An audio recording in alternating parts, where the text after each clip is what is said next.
Welcome to Armchair Expert. I'm Dan Shepard. I'm joined by Lizzy Padman. Hi. I used Lily because our guest is named Lizzy. Oh, so we have a little alliteration. Lizzy Caplan is a friend. She's so fun. So cool. She's so cool, isn't she? She really is. Yeah, she got the X Factor cool gene. I know. Yeah. I enjoyed her. You were feeling it? Oh, yeah. Yeah, big time. She came out in Mean Girls. She was in Party Down, Masters of Sex, Fleischman is in Trouble, Castle Rock, and she has a new series out now on Paramount called Fatal Attraction, based on the famous movie Fatal Attraction. The film. So we get into that in depth, and you're just going to love Lizzy Caplan. I guarantee it. I'm not just a member, I'm also the president. Reversed. I'm not just the president, I'm also a member. Oh, I've never heard that. Hair Club for Men. The guy who would tell you about the hair transplants. He would say, I'm not just the CEO, I'm also a member. Oh. Hair Club for Men. And that's for hair transplants, you say? I don't know, some kind of hair restoration thing. Wow. And I just remember the many infomercials. And I would like to be a fly on the wall in the meeting where they were like, let's call it a club. Men love clubs. They sure Let's do do. Hair Club for Men. All right. Please enjoy Lizzy Caplan. He's an armchair expert. He's an armchair expert. He's an armchair expert. Welcome to the show, Thanks, Lizzy. buds. Let's start with a complaint. Ooh. Oh, a grievance? A grievance. So I don't want to put words in your mouth. I'm just going to speak from my side of the street. You're an incredible hang. Thanks, bud. We had a double date. We did. You, Tom, Kristen, and I, because Tom and Kristen did an incredible show called The Woman in the House Across the Street from the Lady in the Window. Or Nice. something. That's not what it is. No, but I it's think that is That's what pretty- it is. the girl in the window, maybe. The woman in the house in the window of it. It was a great show. Yeah. Let's start there, and then we'll go into the double date. But you travel through the world with Tom, and do you find that half the people who have seen it don't know it's a joke and half do? I think probably 20% don't. That feels like far too many. How? From the beginning opening scene. In the title. But I'm now realizing if your number is 20% and ours is 50, it makes me think your friendship circle is more savvy than ours. Because I have smarter friends. I think what it that's what I means. just learned. Yeah. Can I be in your friendship circle? No now? problem. Thank you. No That's- problem. I'd like Yeah. to jump Yeah, ship. that's great. You just need to do a simple IQ test. Okay. And then we'll let you know. Okay. Yeah. Is it actually the entrance form for Mensa? If you just scratched off Mensa? We've taken some inspiration from the Mensa because, it's classic. We remove the punctuation, and that makes us think we are not in violation of any copyright infringement. Okay, back to the double date. A+. It was a good hang. 10 out of 10. What did you Never rank it? happens. If he hadn't given an A+, and be honest. I would have given it an A++. Wow. I gave it double plus. First ever double Yeah. plus. That's never, ever happened. Okay. Off the scale. Wow. Okay. Really And fun. I want to say this backyard of yours has really taken shape since said double date. Yeah, I'm so bad with dates. Do you have any idea when that double date was? 7 years ago. Oh my gosh. Yeah. Oh my gosh. It was a long time ago. You were pregnant. I was very pregnant. Yeah. It was a So- COVID hang-ish, 2 years at least. plus. So pretty embarrassing that we would have had an incredible good double date where literally you guys left and we were like, yep, that's a big bingo. Because as we know, double dates are tricky. Oh, yeah. The odds that all four are going to be, Rare. yes. So it was a total A+.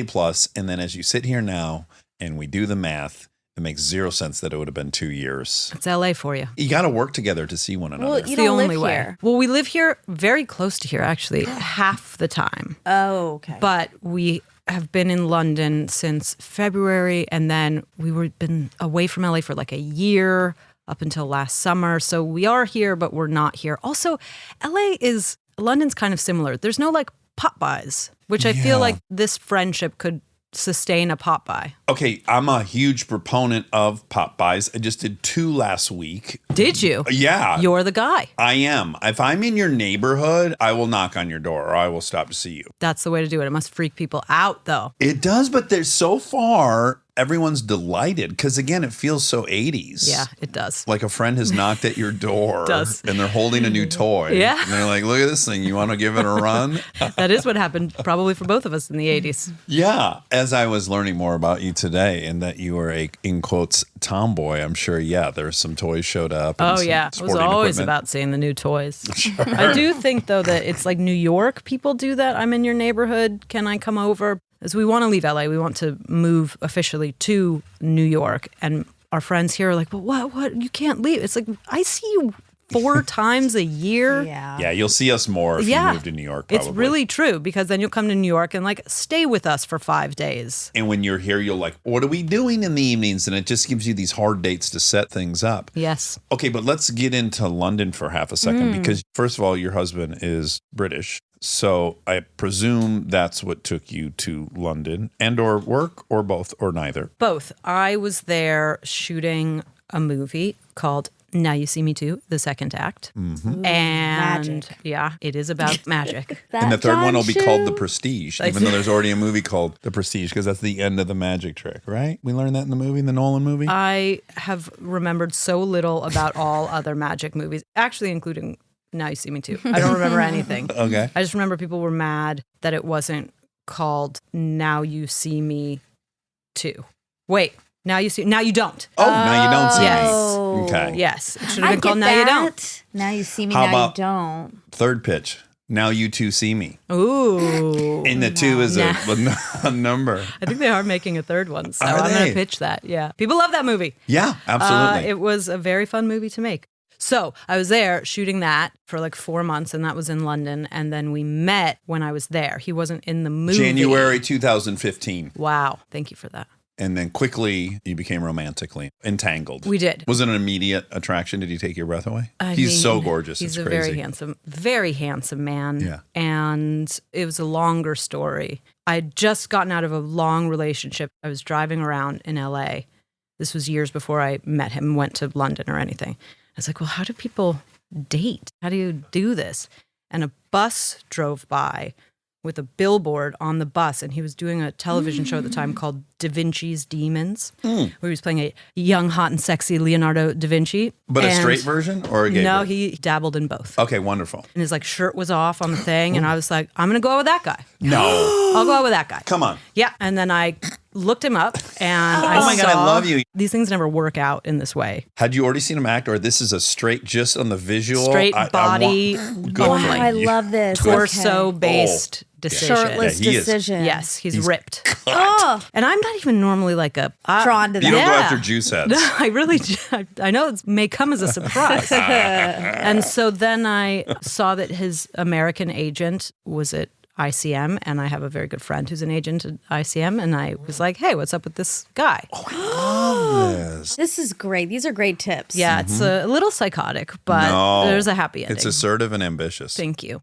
He said to me, yeah, his name is Tom Riley, and he shoots that show in Wales, and he lives in London, and he has a girlfriend. Ugh, Perfect. okay. Yeah, I was like, challenge. And what's his can I get his email? And so in that moment, I was like, okay, forget it. I'll look to another billboard. Yeah, I'll shop elsewhere. And then you ended up dating Angeline for a while. Was that her name?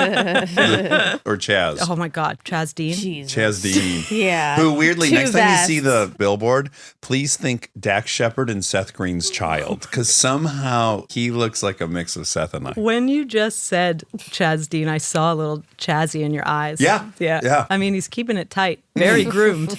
So then I forgot about it for a few years. And then I was going to London to shoot this movie.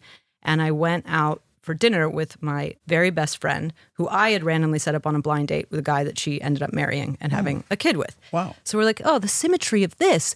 You should find somebody for me to go out with in London. I had just gotten out of another relationship and was single again. This is the truly embarrassing part of the story. I mean, there's a lot of embarrassing parts of the story. This is the worst.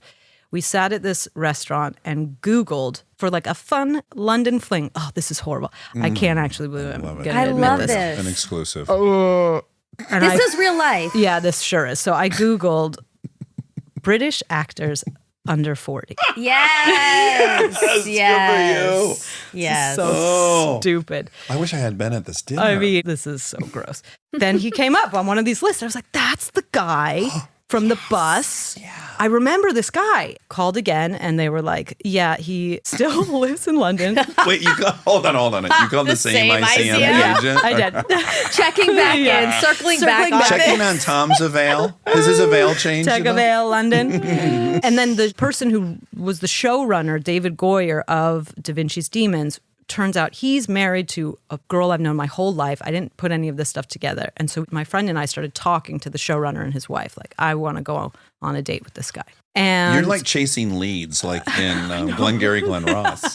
Or in You're like a life. stag- Da Vinci Code. Oh, ding, also- ding, ding. Oh, Yes. thank you. Thank you. It was We my own got there. personal Da Vinci code. That's right. They were like, they're splitting up, and I think he's in a complicated situation. You know, he hasn't been single in a long time because it was the same girlfriend for many, many years. I was like, well, give him my email. He's going to email him, obviously. Email was delivered, and crickets. This is the privilege of having those abs. I'm telling you. Yeah. But they terrify me. It was like the old school way, you know, through an agent. And, In another country. So stupid. I don't know why I was like, there's something about this person who I've never met. I don't know why I feel like I need to meet this person. Then weeks and weeks go by, nothing. And I finally write him an email, just like a one line, like calling him out, I guess, for not emailing me. And then he wrote back, I wrote him back, and then crickets again. Okay. What an operator. He is the opposite of an operator, but he was operating. Yeah. In this case, he was operating. I think he, you know, wanted to be young and single and free, but I And had he had other just plans. come out of this, relationship. Yes. So maybe a month later, he emails me and he's like, hey, I'm actually going to be in LA. Do you want to get together in LA? And I was like, I'm still in London. Oh. So he was like trying to push it down the road. But I was like, oh, so we're both in London and I guess we're both available. So maybe we should go out for Today. a drink. Yes. Yeah. And he was like hemming and hawing Do a you think bit. he was afraid to be spotted around town already with a new gal? and Maybe. protecting some ex's feelings, I perhaps? think that was probably nice. part of it. He was very aware of, and he just didn't want to like be beholden to another person for a minute, which I can understand in theory. So then he wasn't like asking me out, but we started texting all the time, like all day long. But he wouldn't ask me Playful? out. This Yes. is like you got playful, mail or something. great banter, bants for days. Any sexual innuendos during the playful banter I or don't- all above board? I think it was like mostly bits, but not sexy bits. Okay, great. You're never referencing his abs or anything. No, in it. no, I kept Okay. that to myself. Okay, good. I kept that little nugget to myself. In your back pocket. That's right. So all the cast of Now You See Me Too, they're all guys. Jesse Eisenberg and Dave Franco and Woody Harrelson. Those were like the people I hung out with the most because we were together the most in the film.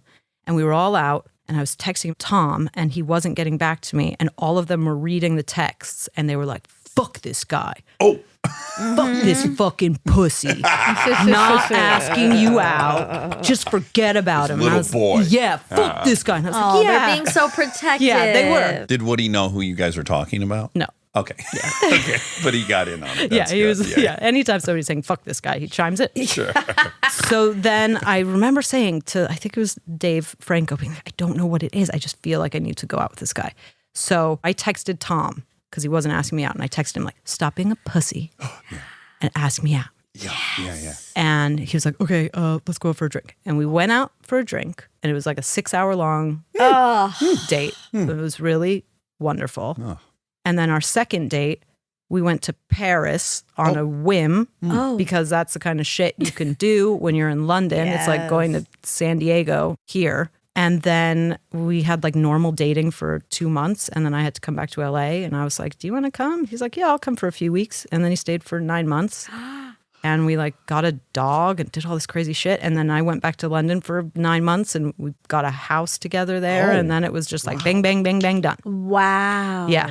And that is the then- long story. And then pregnant as fuck. The pretty most soon pregnant. After that. Yeah. When I was here, I looked 12 months pregnant. And I think I was 5 months pregnant. Belle set the bar pretty high. Yeah. I think we probably talked about it. She was a great inspiration. Yeah, and I loved it. I hated it. I really hated it. But Kristen gave me a lot of very good tips, like wrap a Oreo in a Pillsbury crescent roll and put it in the air fryer. Yes. Like, this is the kind of tips I can get Those are- behind. Now, if I were coming up with a continuum, there's many of them that I would put LA on one side and London on the opposite side. I mean, it's pretty dramatically different, Yes. culturally speaking. Like one's very loud and ostentatious and showy, and the other one's pretty conservative and traditional and all these things. I, of course, love going to London. For me, it feels like some weird middle ground between New York and LA in the geography. People have little houses. The buildings aren't high. It's kind of weirdly quiet. It's like New York, but quiet. How have you taken to it? Do you love it? What's great about it? What are you still like, I don't know about that part? I do love it. I actually think the cities complement each other very well, LA and London, because they're so different. It's a bummer they're as far away from each other as they are. It's Yeah. like a brutal flight. It's 8 hours, right? I think 11. 11, yeah. it's 11. A lot. So we're really almost halfway around the world. One more time zone and we would be there. Yeah. I just got here from there. And flying without the baby makes it easy no matter what, but it's a grind. And also things like I grew up in LA. So I think if you grew up in LA, you don't really notice weather in any way. It would be a waste of your time to think about weather because it's always wonderful. Yes. You're not ever having to plan to grab a rain jacket. No. or Until something. recently. Yeah, I know. I Yes. missed all of the like torrential, It was the really snow. rough. That's wild. Yeah. Hail, snow. But also I find in LA, I don't know when anything happened in my life because there's no seasonal markers. break at all. I just think everything happened 10 years ago. Yeah. My God, you're introducing such an interesting thought because I've chalked that up to getting older, but you're right. In Michigan, all of my memories are firmly attached to some kind of atmospheric event. Every day being the same is a little oppressive, I find. Yeah. But I didn't know that I needed sunshine because I never thought about it before. The plan was always like, oh, we'll spend summers in London and winters in LA. The first maybe like 6 years we were together because of work, every winter was London. Oh, wonderful. And that is depressing. Yeah. Like I just am coming out of yet another winter. I don't mind it as much now. I think I'm used to it, but it gets dark at like 3 in the afternoon. no. The sun doesn't come out. It's just like gray clouds in your face. I didn't really know why at the beginning. I was like just down and depressed. I'm very sensitive to that. Seasonal Yeah, affective and- disorder. Yes. In junior high, you would get on the bus and it's pitch black in the morning to go to school. And then I had basketball practice immediately after. By the time you got out at 4, pitch black again. So you really never, ever saw the sun for months at a time. It can get to you. It's not right. Like I'd rather That's why the do drinking upticks. Yeah. Yeah. But that's the thing. Like people, their skin should be, and it is, I think, sort of generally dewier and better in London because they're not being baked by the sun, but they make up for it with all the drinking and smoking. Yes. And the town's awash in cocaine, I'll add as well. I know. That is so Yes. surprising to me. It's counterintuitive, right? You think of them as being kind of uptight. They are fucking blasting lines They everywhere. love it deep into their 40s, 50s. That was something like you kind of graduated out of in your younger years in LA. There, it's like, you're still doing cocaine. Seemingly also no one has any downside to the cocaine use. Yeah, there doesn't seem to be any cautionary tales. No, from everyone the seems to drug be. use. They're like, when I go there, it makes me rethink my sobriety. Like, I don't know. Maybe I just did it in the wrong city. I could have fucking blown lines everywhere. And Yeah, still, I think that's a great lesson. It's a great takeaway. it's so awash. And I had been warned about that. But when we were there most recently, I was with a friend of mine who's also sober. And I walked into a bathroom at a restaurant. And I've never in my life smelt coke in the air. Why? Like that much had been being snorted in this bathroom that it was just in the air. And I walked out and I didn't tip him off at all. And I just said, hey, next time you pee, tell me if you think the bathroom smells like anything. He came out and goes, oh my God, I feel like I just put my nose in a bindle. That's crazy. Yes. I don't know how they do it. It's really admirable, I'd say. Yeah, good for them. Absolutely. So the cocaine is a slight difference, the weather. And it took just a period of transition because we got together when we were in our 30s. And when you go to a totally new city or new country, how do you make friends if it's not through work or, I guess, having a kid? Because then you're sort of thrown in with other people with kids. It took a minute to like find my people and like my place there, but I really do love it. Okay, so I have all these fantasies of going to a European country and living there. But then another side of my brain reminds me, it won't feel like this. You know, you'll lose this feeling of novelty and exoticness. So that has happened, I assume? Yes. It has. Yes. How long did that take? Because I got to know how often I got to move around. Maybe in the past couple years. I remember when we first got that dog, our little puppy, and I was driving with the dog in the back seat. I was just hyper fixated on the dog and like, how's the dog doing? And I don't know how to take care of a dog and I'm driving with it. And is this okay? And I realized, there's going to come a time when the dog's just going to be in the back and I'm just going to be in the front driving and thinking about other shit. I like getting to that place, but it took a few years in London before it was like, I'm walking down the street and not, I'm walking down the street in London. Right. You know? Yeah. That's all I want to do is go like, I'm German. Look at me. I live in Hamburg. That's a good tip. So I think every 3 years I'll probably need to plan on moving. Just keep it moving. Now, have you had the thought, I often ask people who have partners who are from another country and their child doesn't sound like them. I think that is one of the most peculiar things. So is your, it's too early, right? He's 19 months, but he talks a lot. And his language has just really exploded over really the time that we've been back in London. So he does have like a little accent. And I'm so sad because we're leaving in a few weeks and then we'll be back in America and it'll be gone. Oh. Yeah, So- it's so cute. That So is you so embrace it and you love it. I love it. And I don't think we ultimately end up in London. And that is one of the biggest bummers about it, that he won't be in like a little suit and tie for school with his little accent. Looking It's like he's so going to band cute. practice in ACDC. His hair's so coiffed. He and looks perfect very British looking. too. He's Really? like very pale with almost reddish hair. And Oh. does he have dad's abs? Are those coming in yet? But not yet. He's got like a big old fat baby belly. So disappointing.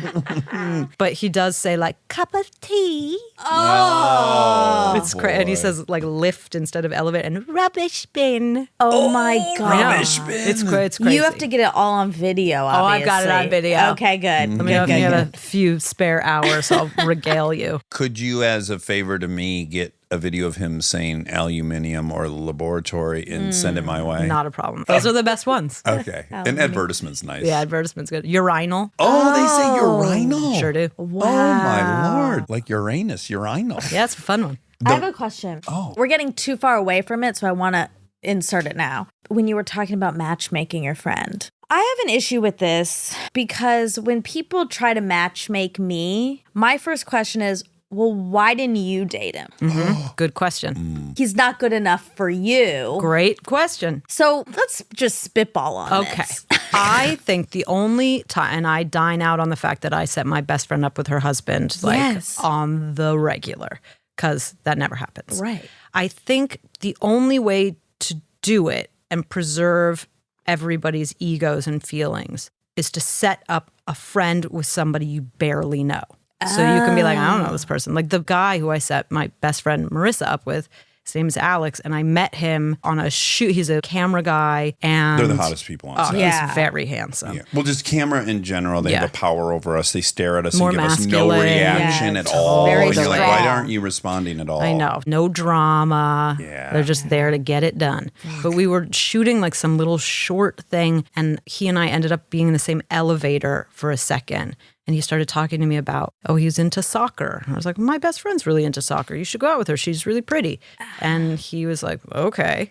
And it was like that blind of a date. And then they got married? And then they got married. But the real twist is when I started to type in his email to give him her information, it came up like, I've emailed this guy before, or he's been on an email. And I realized that we had mutual friends. We didn't know each other at all. But in the past, like when I knew him before, he had white boy dreadlocks. Oh, okay. Now, had he still had white boy dreadlocks, Right. no chance in hell wouldn't- would I have wow. set him up with I my had friend. WBDs Yeah, you did. Did you? You were in young. high school. How long? They were about to hear A bob? Chin length. Yeah. platinum white. Still my favorite hairdo I've ever had. I mean, do you have any of that? Did you I have keep a any great of them? photo. Oh, funny enough, I actually have the dreadlocks because I got kicked out of high school. My mom said, "What punishment can't I give you?" And I said, "If you tell me I can't go on road trips, I'll probably just get an apartment." And she goes, "Okay, that's it." And I said, "Yes." And she goes, "Okay, you've got to get rid of these dreadlocks." And I was paralyzed. I was like, I did not see that coming. You can't get rid of dreadlocks. It's a huge time commitment. It's a legacy. She did it. As part of her then kindness to me, she, over the course of 5-6 hours, she removed the dreadlocks. Hours. But then I cut all that ponytail off at some point, and it is in a bag somewhere, funny enough. I think Alex still has one or two. Wow. Emotional attachment disease. So, I mean, but it would have been a non-starter. And, Yes. I'm sure a lot of doors opened up for you when you cut those. This was 92. I wasn't appropriating Black America. I was appropriating other punk rock dudes I thought were radical who had dreadlocks. This was the same case for my friend, but it is just not a great look. You can't pull it off. Yeah, it's not a great look. No. The simplicity. You never have to think about what your hair is doing. Never have to wash it. It's doing what it does. That's it. It goes one way, and I loved that. You have a big chunk of hair on your head. Yeah, I know. It didn't smell. It may have smelled a little Okay, bit. maybe it smelled like that. There's no way to You know. can't really smell your own hair. So you think that is the move? Is like, I don't even really know this guy, or maybe I would have dated him. I don't know. Yeah, I mean, I just want to have no real skin in the game because of what you just said. Yeah. I don't want to be like, oh, yeah, that person is really weird and annoying or whatever issue I might have with them. I just want to be like, I like this person's my friend, and you're seemingly charming and good looking, and go for it. But I guess I'd be like, why wouldn't you think first, let's go on a date instead of you should go out with my friend? I believe in that particular example, I had a boyfriend. Okay, that's easy. Yes. All right. I think if a single friend is setting you up with somebody, Yes, that's what I mean. Yeah. It gets complicated. Also, just dating in LA, it's rough stuff out Yeah. here. I don't envy you. It's not fun. Yeah. It's tough in these streets. Oh.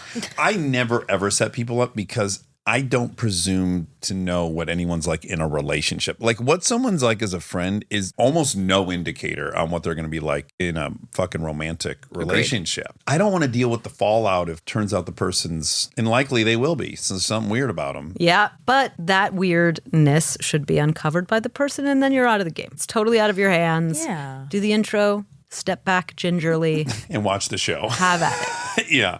Okay, so I do want to ask a little bit about LA because I think for Monica, Rob, and I, we all moved here from different areas of the country. We had like an idealized fantasy about what this place was like. I think it's always of interest to me that people who grew up inside of it, there's a lot of different outcomes. I've known a lot of people that have grown up here in varying levels of show business, parents, all this stuff. There's nothing hugely predictable about it, but I am just curious what effect the town has on you as like a teen. Where is Hamilton High School? It's on Robertson, like down by the 10 freeway, that big building. Mid Wilshire, is that area called? Deeper. Like, deeper. Go deeper. It's Keep digging. Cheviot Hills. Oh, yeah. So what neighborhood were you living in? I grew up in the Miracle Mile. Were you in one of those tall apartments? No, I Okay. was in this little neighborhood called Carthay Circle. Carthay Circle itself is really tiny and surrounded by huge streets. So I grew up between Crescent Heights and Fairfax, just south of Wilshire, but in this little idyllic, Pretty close to Little Ethiopia? yes, very close. Okay.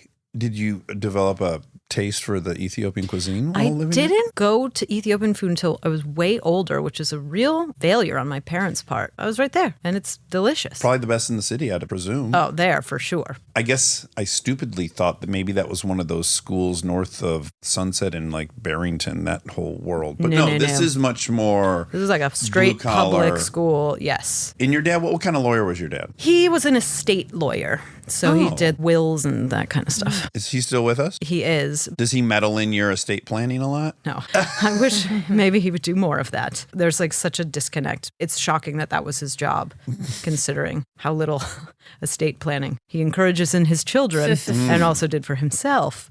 But that's like a whole baby boomer male conversation.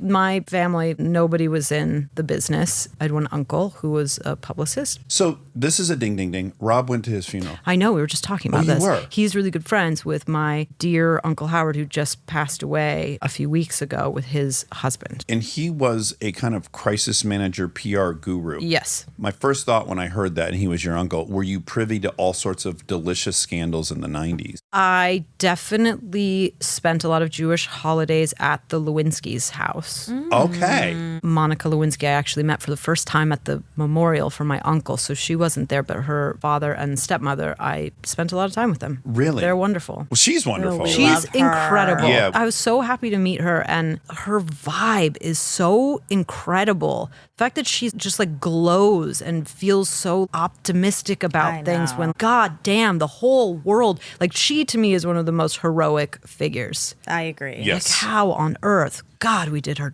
dirty. Oh, the dirtiest. Completely indomitable. Any other humans destroyed by that experience. To turn on the television, no matter what fucking network you went to, they would be talking about you in the most horrific and shaming way possible. Yep. And anywhere in the world. Globally, yes. While you're also going through a heartbreak, And like a young, it taken doesn't, advantage of, and oh my right? God. It's yeah. absolutely wild how much the culture has shifted. Thank God. Thank God. But that was very much in our lifetime. Oh yeah, I told her I was watching all that stuff and I didn't think twice about it. I'm in Michigan and all the late night talk show hosts Yep. are calling her terrible names and A child. evaluating her weight and all these things. And I'm like, oh yeah, that's par for the course. This Yeah. is what we do. If you actually think about it for too long, like my brain starts to short circuit. Like how were we Yeah. all so complicit in that? It also right sizes my, like, I don't know, have you ever been actively in a show as a series regular and you've done a movie in the summer and then the movie comes out while you're shooting the show and the movie eats shit and you have to go to work? All I can think about is like, every single person here feels bad for me and they don't want to make eye contact with me and everyone's ashamed for me and everyone knows. Yeah, I don't like any feeling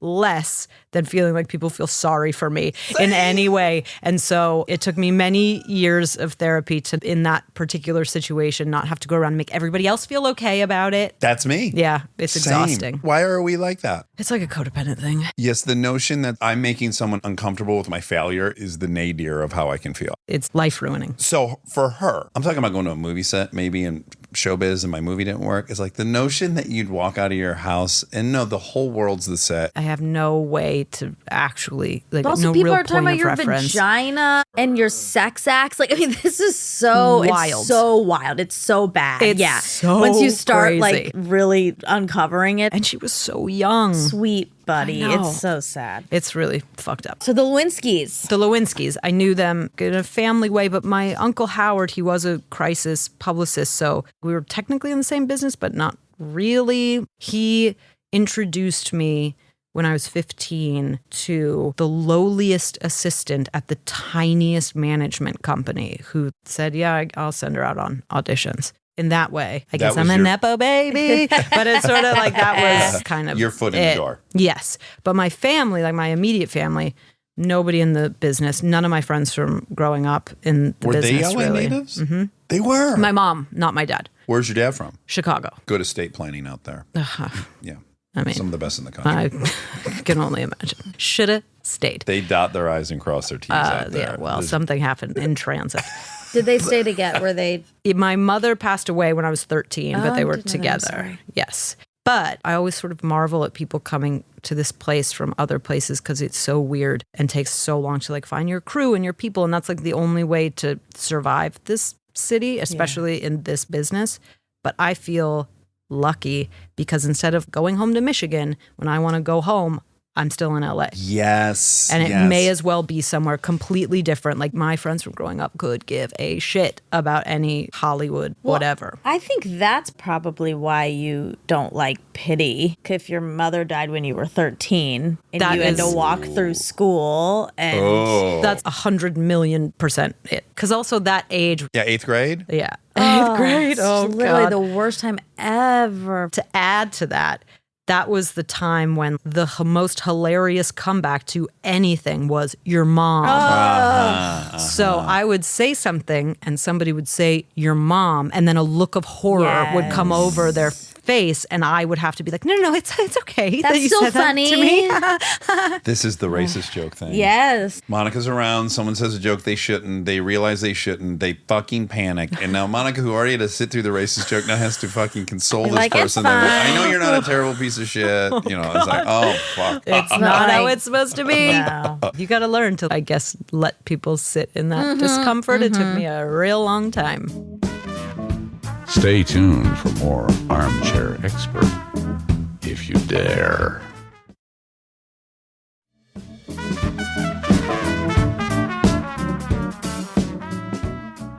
I rewatched your Sam Jones today. I had seen it when it came out. That's old now. Yeah, but I loved his show so much. Yeah, he's really great. And there was a kind of a beautiful little section where you were saying how much she packed into 13 years. Yeah, because everything went very sideways after that. Whatever moral compass was instilled in those first 13 years, thank God. Did she have breast cancer? Is that okay? No, she had multiple myeloma, What is that? like a bone. Okay. My dad has small cell carcinoma, very fast acting. Yeah. If you ever want a short term cancer, that's the one. Had it been something that she had battled for a long No, time? 1 year. What about your dad? August diagnosis, New Year's Eve dead.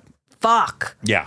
But for me, ideal because I made time for it. If it had been prostate cancer, it was like 2 to 7 years. I don't know that I would have been like, I'm going to drop everything and do all this stuff. I know this to be true. And also, you're both very robbed of extra time with the person, but you are spared the memories that come from watching somebody turn into somebody else as they are sick and dying. And it's horrible. I wish that those memories weren't the most indelible ones, but they are. Yeah. You know? Also, the roller coaster ride of cancer, because then my stepdad did die of prostate cancer, and it's looking like it's going to be it.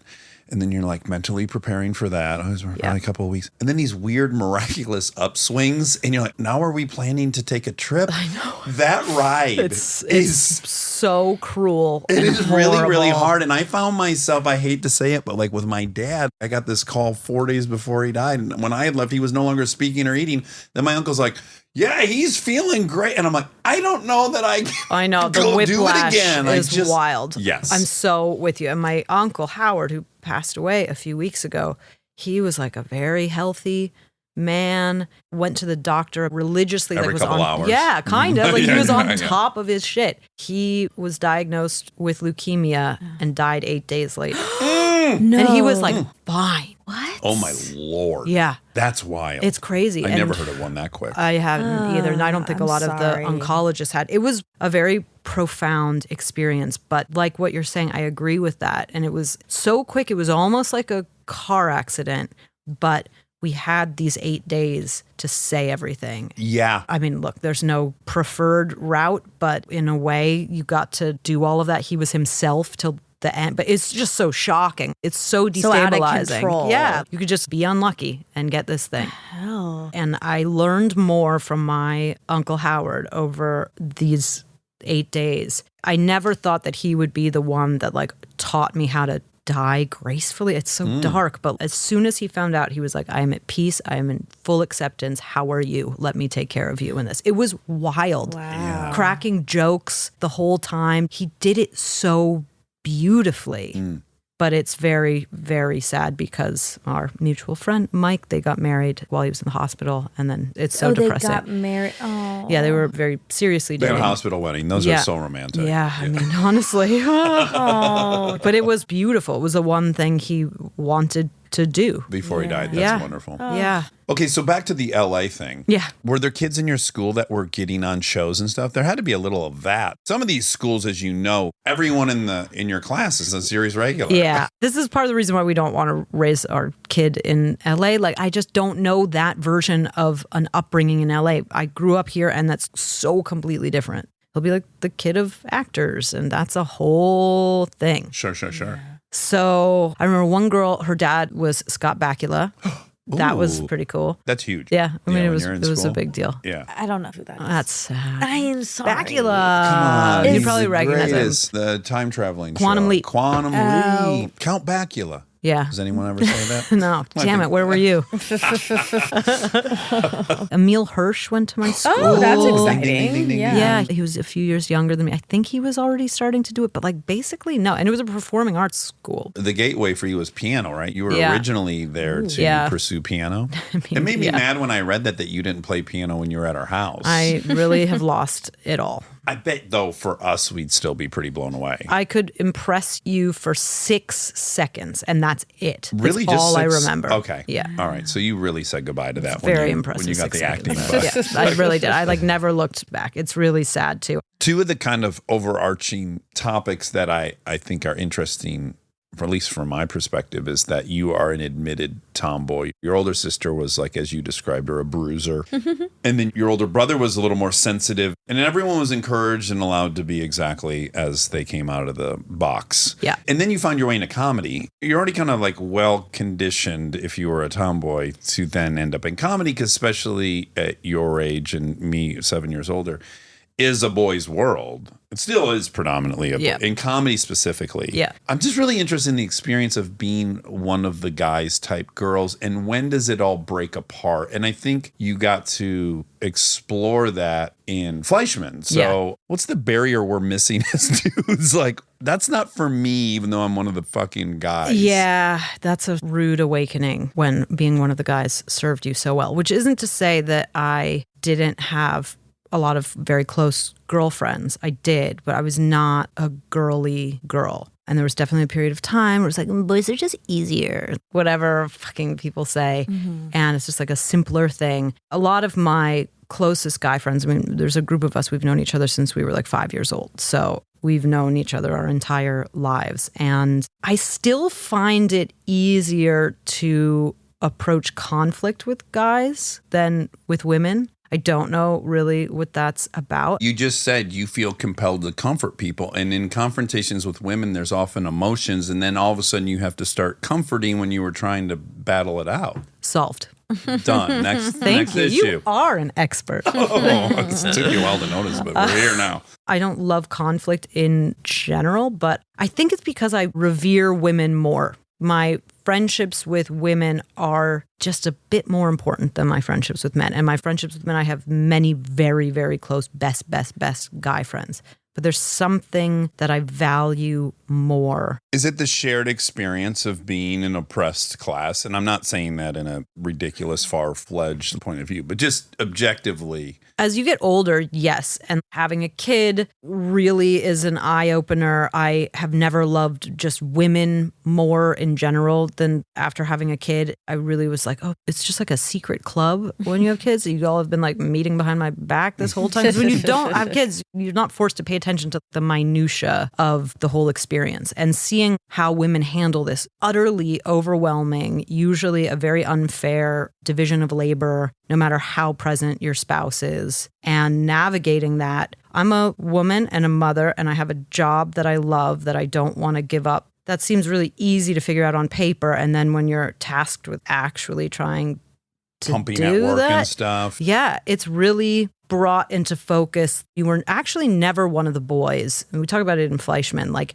you're always a girl, and the chips are stacked against you to get all of those things. They're not impossible. Like, I'm the luckiest. I have an unbelievable partner where it's like 50-50 for real.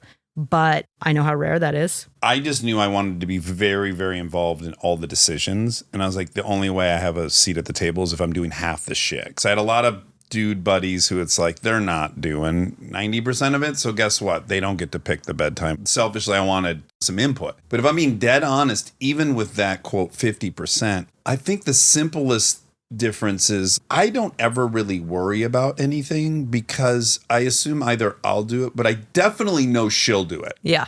That's the weird subtle thing. It's like, I think the woman walks around with the notion that there's no safety net lower than me. I'm the safety net. Yeah. So it's like, I'm free to kind of know what's going on at school. Like, I've noticed as they've gotten older, these things are burbling up where it's like, I don't read the 13 emails a day from the school. I don't give a fuck if they fail at some point. Paranoid about that, or the WhatsApp text chains with all the moms. Parent Square, there's this fucking Parent Square app. You get an email to tell you to go to fucking Parent Square. Just send me the goddamn info in the email telling me to go to Parent Square. Some lazy, shitty male part of me knows like, well, I'm going to ignore that. My hunch is Kristen won't be able to. I'd accept it if she did. Like, I'd be fine if neither of us knew what the fuck was going on at school. I actually wouldn't care. Yeah. But I also know she'll do it. There is a safety in it for you. Yeah, and I think that's the thing that's still very much present. Yeah, I am far less organized and on top of things than my husband. And at this point, I do feel like we are together a wonderful parent, like the two halves of one good parent. But that's just one parent. That's all you need. Yeah. Well, we need a wife. We need like a really like an on top of it wife. But I don't know how I'm going to handle all that stuff that's like reserved for moms. I've never been in a mom group. Like that's just not my vibe. And what I've found since having a kid is the stuff that is important to me is talking to other new moms, being like, this is what's bullshit about it. This is what's hard. It's certainly not all sunshine and rainbows. And like, let's get real about what sucks about it. And there's so much more discourse around that now. Still, you can see it in a huge percentage of moms. Like, they don't want to go there. They don't want to talk shit about the experience, even though the experience is like fairly shitty, at least at the very beginning. Yeah. Some people really love it, and I love him. He's the greatest baby. I'm obsessed with him. But I think about having a second baby, it's like, oh, I don't want to do that early shit again. Right, Yeah. right. Well, why do you think people don't want to talk about it? It's just so ingrained. There's a reason why, like, on a bottle of formula, it's like a mother with a gauzy curtain blowing in the wind. Yeah. Like, everything's supposed to be, like, so blissed out. It's like admitting, quote, failure or something, even though it's designed not. to make you feel like a failure. Everything. Yes. I'm convinced, have you heard of birth plans? I was just going to say, it starts the second you get pregnant. The and your second. friends, I noticed it with Kristen. First question, like, are you having a natural birth? Fuck that. Yeah, and it's like, well, first of all, none of your fucking business what I'm Exactly. going to do. And then obviously inside of that question is a judgment. Like I should be. Yep. And I was like, wow, the shame thing started. Baby's not even Immediate. here yet. And I know. She's got 9 ways to fail. It's so weirdly competitive, but shrouded in this, we're just all here for each other. But Yeah, it's it's not. the village. Yeah. It's the shaming Oh, village. it is. And it's because it's hard and everybody's like hormonal and crazy and you want to Yeah. check to see like, am I doing it right? But this birth plan idea where you like hammer out every detail of your birth, I do believe is the most toxic thing you can do to a person because it never, ever goes the way that you plan it. It's just setting up horrible expectations that Always can't be gonna be a- met. Yeah, and then you fucked it up. Yeah. You fucked it up, mom, like Yeah, immediately. piece of shit. It's Yeah. wild. My doctor, he was born in London, and she was like, the birth plan is you're going to be fine and he's going to be fine. I love it. That's a great birth plan. Yeah. Let's do that. I remember when we were getting married and we planned this crazy wedding. We got married in Italy. You spend like a year doing all this planning. It's like this full-time production. Even though we're fairly low-key people, it just becomes this thing. And then as soon as it begins, like you're putting out fires till like the 11th hour on like, well, this person didn't show up and I have to move this table. And you're just in that mode in your brain. And then it begins and it's like the welcome dinner. And everybody's like, are you so happy right now?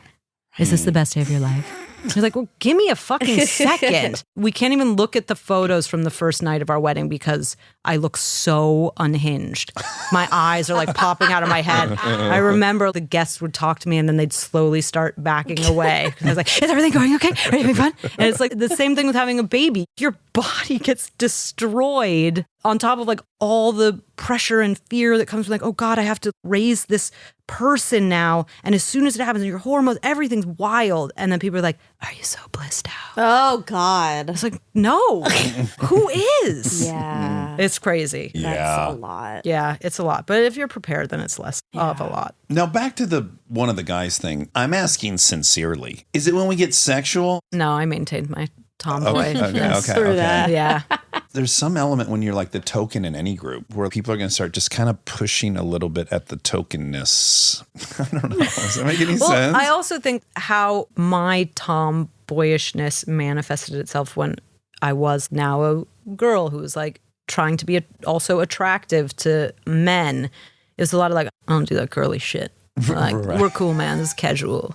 Yeah. Like, that was my thing. just And show now- up, bring a 6-pack. Yeah, right. And just like, I'll let myself out. Like, it's and so much of these periods of my life, I just look back and it's like, oh, what a sad, insecure person who like didn't know how to ask for what she needed. Do you feel like you were drawn to, quote, tomboy side because the other things seem completely unobtainable for you? Like, well, I can't do that other thing. Yeah, I do think that's probably has a lot to do with it because I would get back from elementary school and I'd wash my hands in the sink at home. It would just be like dirt coming off of me. And I would think, I bet Michelle has very clean hands at the end of the day. Yeah, lotion just comes off hers just when she always washes smells great. food. Yes, yeah, I don't know. I just never was much good at the girly girl side of things. It's a lot. It's a lot of homework. Yeah. Yeah. And I think you're either somebody that's into it or you're not. It wasn't like an active decision. It was just I was drawn to the things that I was drawn to, and they were never playing dress up or anything like that.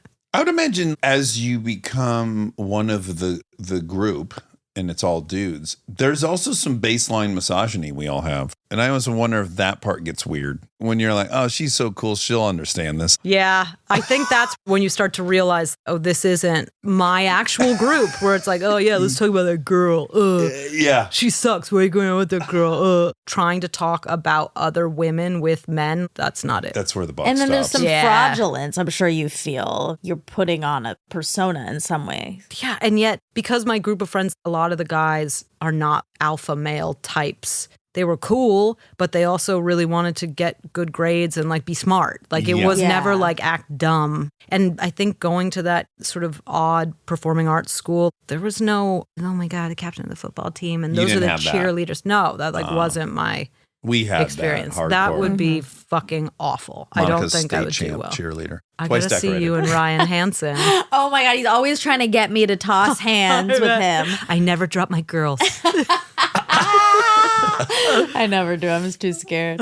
But yeah, we got to talk about Party Down. Yeah, let's talk about Party Down. So Party Down comes along, and I'm trying to think what order I was exposed to. Well, obviously Mean Girls. You were very memorable. There's one funny thing I heard you say in an interview today, which was post Mean Girls, you were so worried about being kind of typecast as a freaky best friend that you bleached your hair blonde. Yep. And you wanted to get a shirt that said, what does it say? CW. What was I it? am WB Pretty. I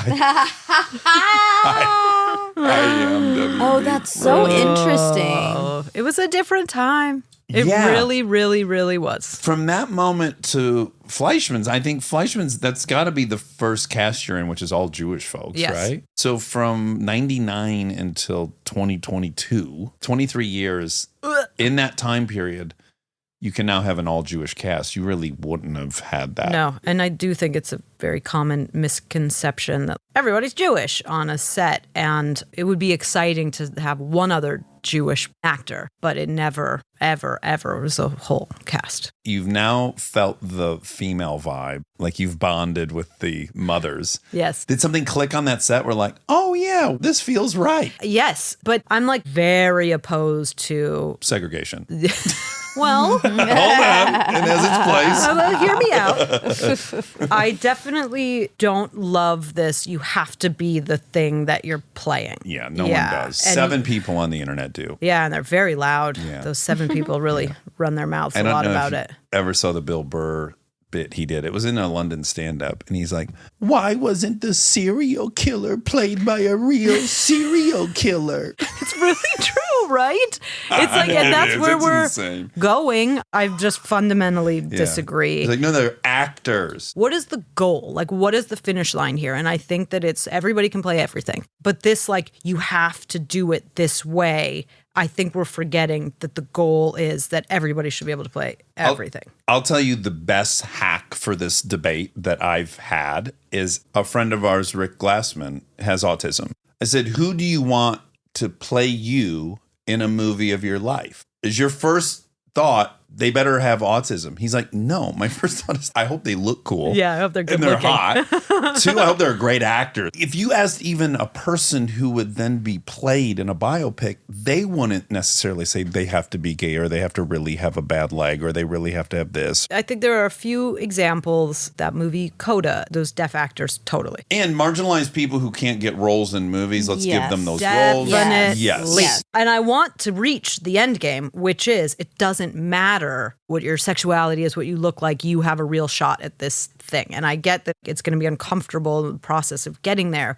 But I worry that we'll lose sight that is the goal. Because, like Nick Offerman on The Last of Us, I don't know any gay person personally who was like, how dare he? They were like, this is fucking awesome. Yeah. That he's doing this. I just think, I don't know who's radical at doing this role, but it's aspirational. I guess we're not there yet. We're definitely not there yet. And it's a really necessary period of paying attention to representation. We were doing a terrible job of paying attention to that forever. And so this does feel like this reckoning that absolutely needs to happen. But then going onto the set of Fleischman and having it be all these Jewish people, I totally changed my tune and I realized I only want to work with my own kind. Yes, of course. Yes. Of course. Every trailer has a menorah holder. A mezuzah. Yeah, and a fire blanket around it so no one will be in trouble. Everything's accommodated. Yeah. Finally, the world is opening up. I do think that one of the things that it helped in that show was the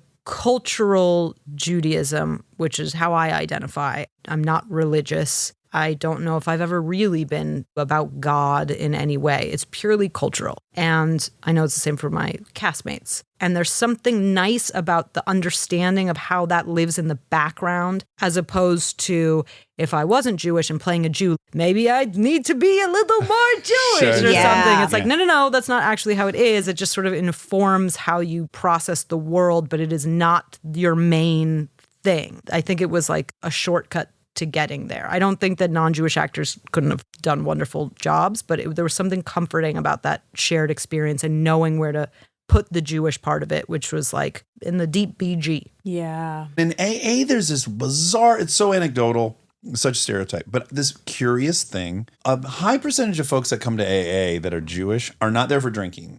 They're there for marijuana. And then interestingly too, Black folks tend to trend higher on marijuana addiction as well. And then I've read a few compelling things that this epigenomic passed on trauma and how weed is very helpful for that. And Yeah. I don't think it's coincidental is what I'm saying, that there's an inordinately high percentage of Black members who are addicted to weed and Jewish members. That is very interesting. I really believe there's something about the passed on trauma. Your worldview is different than mine. Definitely. And it'd be insane if it wasn't. It is a scarier place on planet Earth for Jewish people and Black people than it is for white people. So there's going to be all this stuff that accompanies that. And I do just imagine, if you were surrounded by other people, you too would be feeling it and observing it and probably feel being seen in a way that you don't maybe normally feel seen. Yes, Black actor friends of mine have expressed how kind of nice it is to find yourself on a project where there's a lot of Black cast. There's a Black story. Yes. Like Black it's- directors yeah. and writers. Yes. I love a woman director. I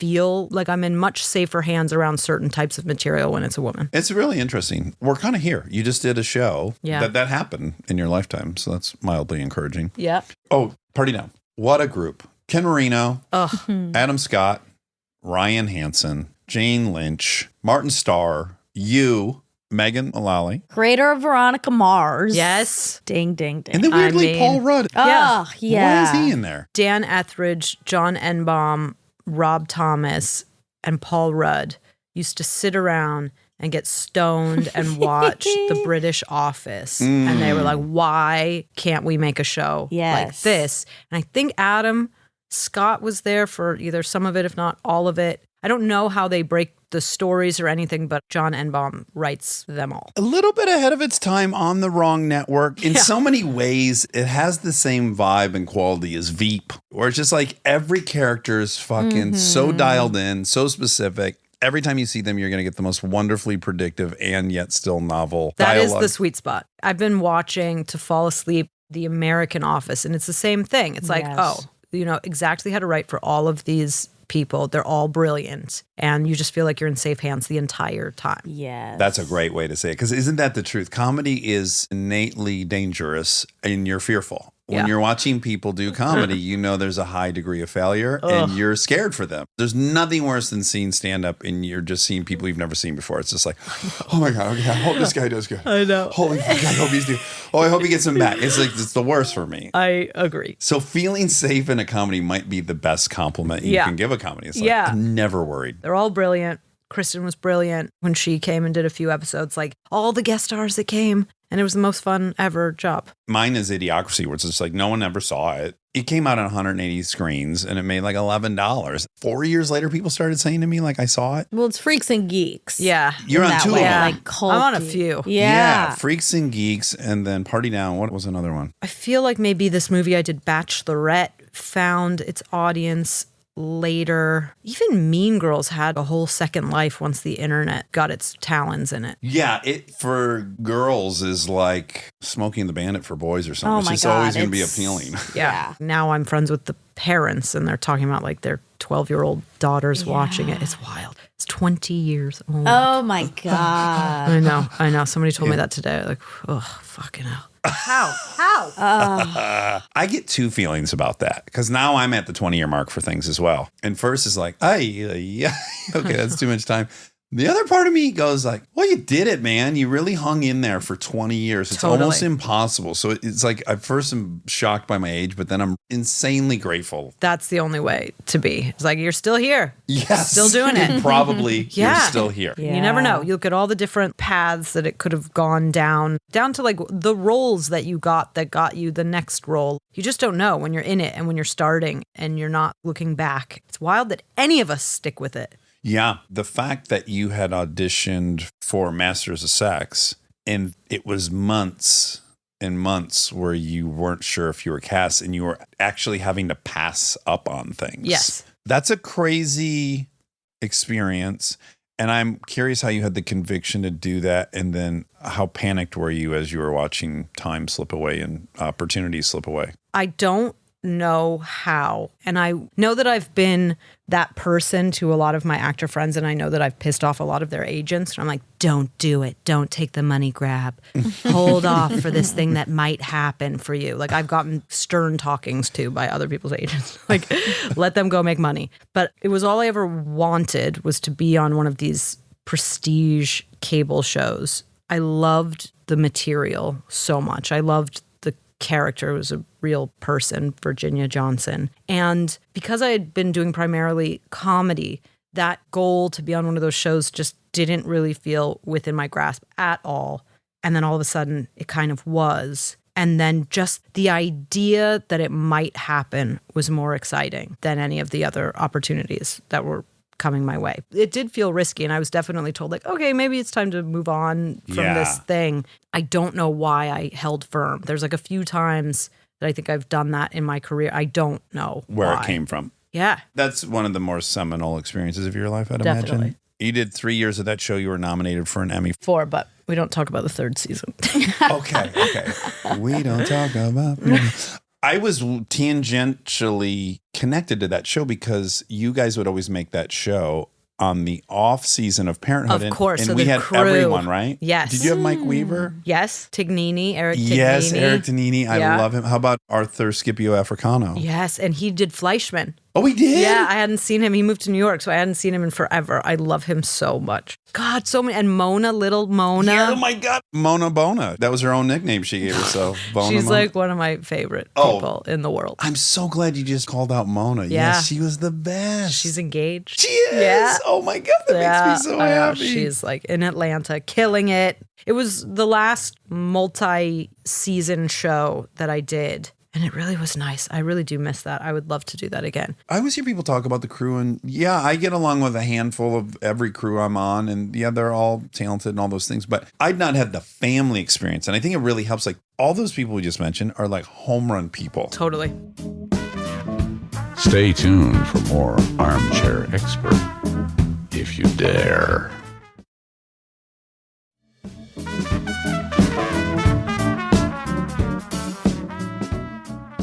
Okay, now I'm just asking you, and I'm embarrassed I haven't watched the show. Which show? Masters of Sex. Huh? I blame Showtime. Go for it. I'm just never on that platform to then stumble, whatever the case may You're be. forgiven. But I'm very interested in the premise of the show. I'm just wondering if you can tell me about Virginia Johnson a little bit. I can. It's about Masters and Johnson, who were these sex researchers in the 50s. Really quickly, she's not part of any Johnson and Johnson No. family. That has nothing to do No. with that. Okay, thank Nothing you. to do with that. Okay. She was like a twice divorced mother of 2 lounge singer who wanted to like go back to school. And so she started working as a secretary in this medical school and meets this man, this very esteemed obstetrician, and they end up working together on this top secret project because he was very fixated and fascinated by the fact that nobody had ever studied what happens to your body when you have sex, like Physiologically. Yes. And he was like a fertility doctor as well, so he was in that realm, but not really. And so then they started doing the research together. Oh, God. But first, before that, he was going to brothels because prostitutes were the only ones who would like let him hide in the closet and like write down facts and figures. And then he meets this woman, Virginia Johnson, because he's super awkward and can't really talk to people, makes everybody uncomfortable. And she's very personable. And they team up and then they're doing the research with the prostitutes.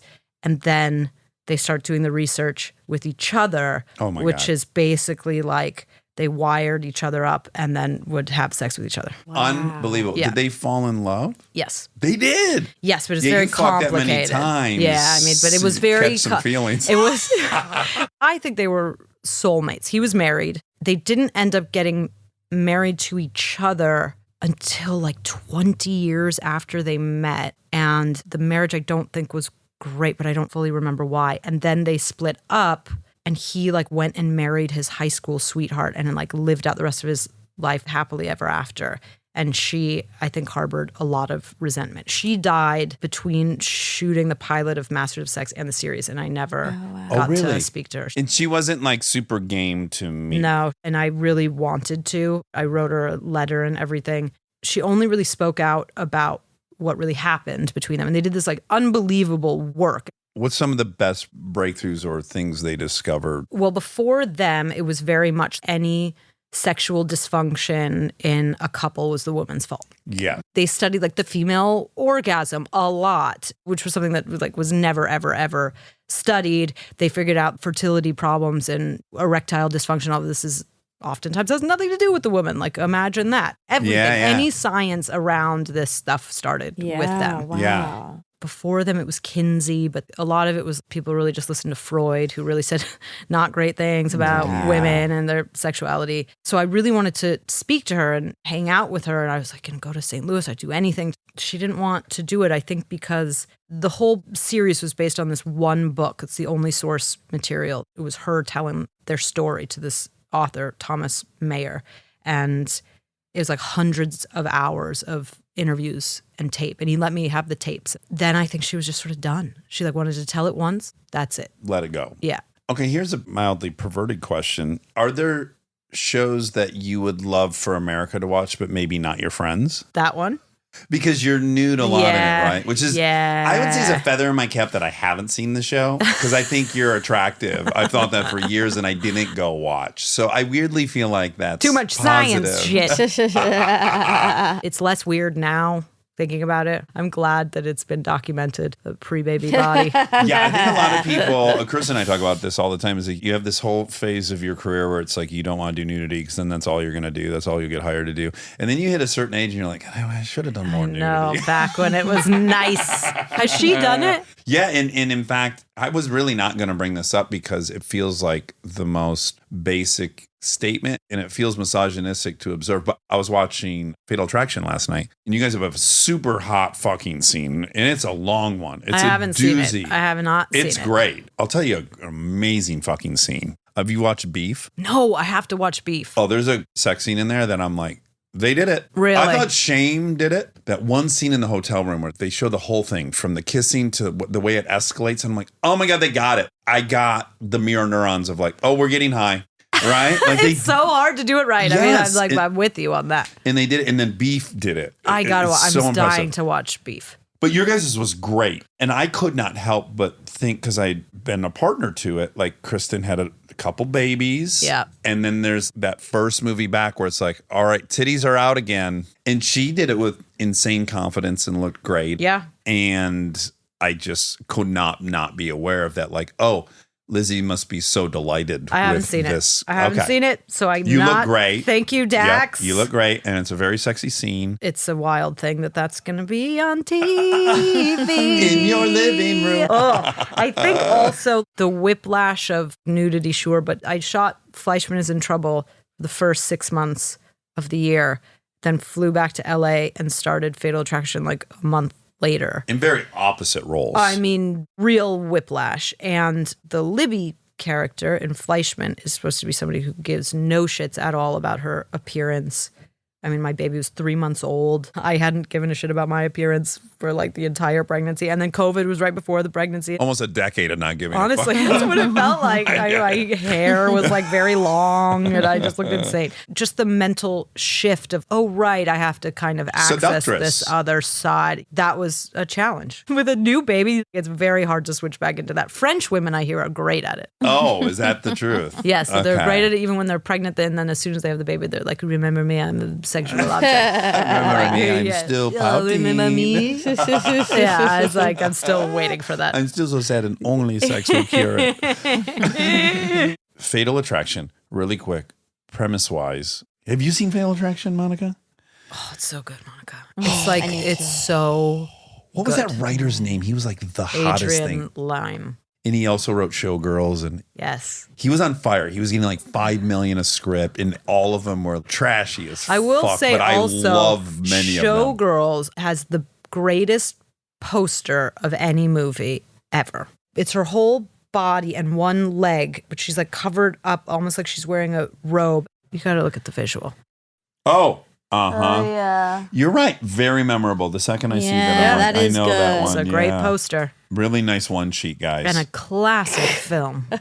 Very, very classic. So Fatal Attraction as a movie. Is this it- Michelle Pfeiffer? No. Glenn Close. Glenn and Close. Michael I'm thinking Douglas. of What Lies Beneath. But it's in that world. Yes. Yeah. Yes. Well, it's the original of that world. It started that. erotic thriller zone. So beautiful, luminous Anne Archer, Glenn Close, Goddess, Powerful. and Michael Douglas. Yeah. Yeah. At his peak.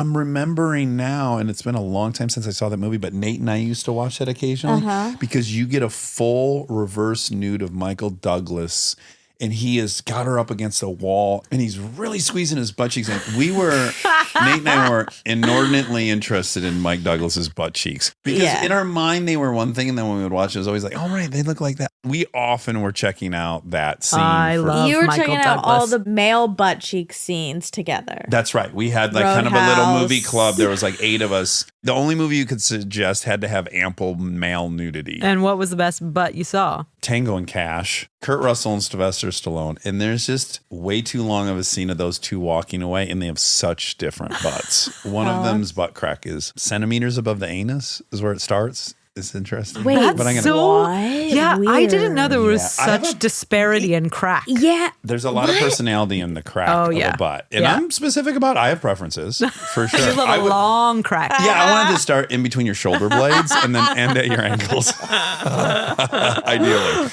Oh my God, weird. Yeah. And then another movie that made it in this same film club, I'm calling it a film club, is Body Heat. There's a scene where William Hurt gets off of, I'm forgetting the actress. They've been laying on each other for so long in this scene that clearly he's sweat.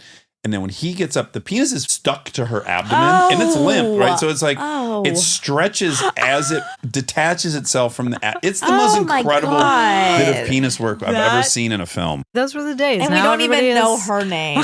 She has a penis stuck to her. It led us to this whole thing where it's like, well, they're definitely having sex. They had sex in the trailer before the scene. How else would he be that limp with his bare penis? This is back, there was no intimacy coach. Like, his my penis God, is no. on her body Oh. and it's limp. There are a few examples of that where they were like, and we actually did have sex. Yeah. Yes, there's some famous Yeah, what's the ones. one that I feel Mainly. like I'm thinking Donald that, yeah, I know, I just Sutherland, Don't Look Back. What is it? It's a great movie. It's a class. And Sutherland's doing some pounding. Yeah, I feel like it might be known, like they've admitted it. The other one that was really rumored was Lisa Bonet and Mickey Rourke at both of their peak powers in Angel Heart. Whoa. And it's a fucking hot lovemaking scene. Wouldn't shock me at all if there was penetration. Wild. Yeah. Don't look now.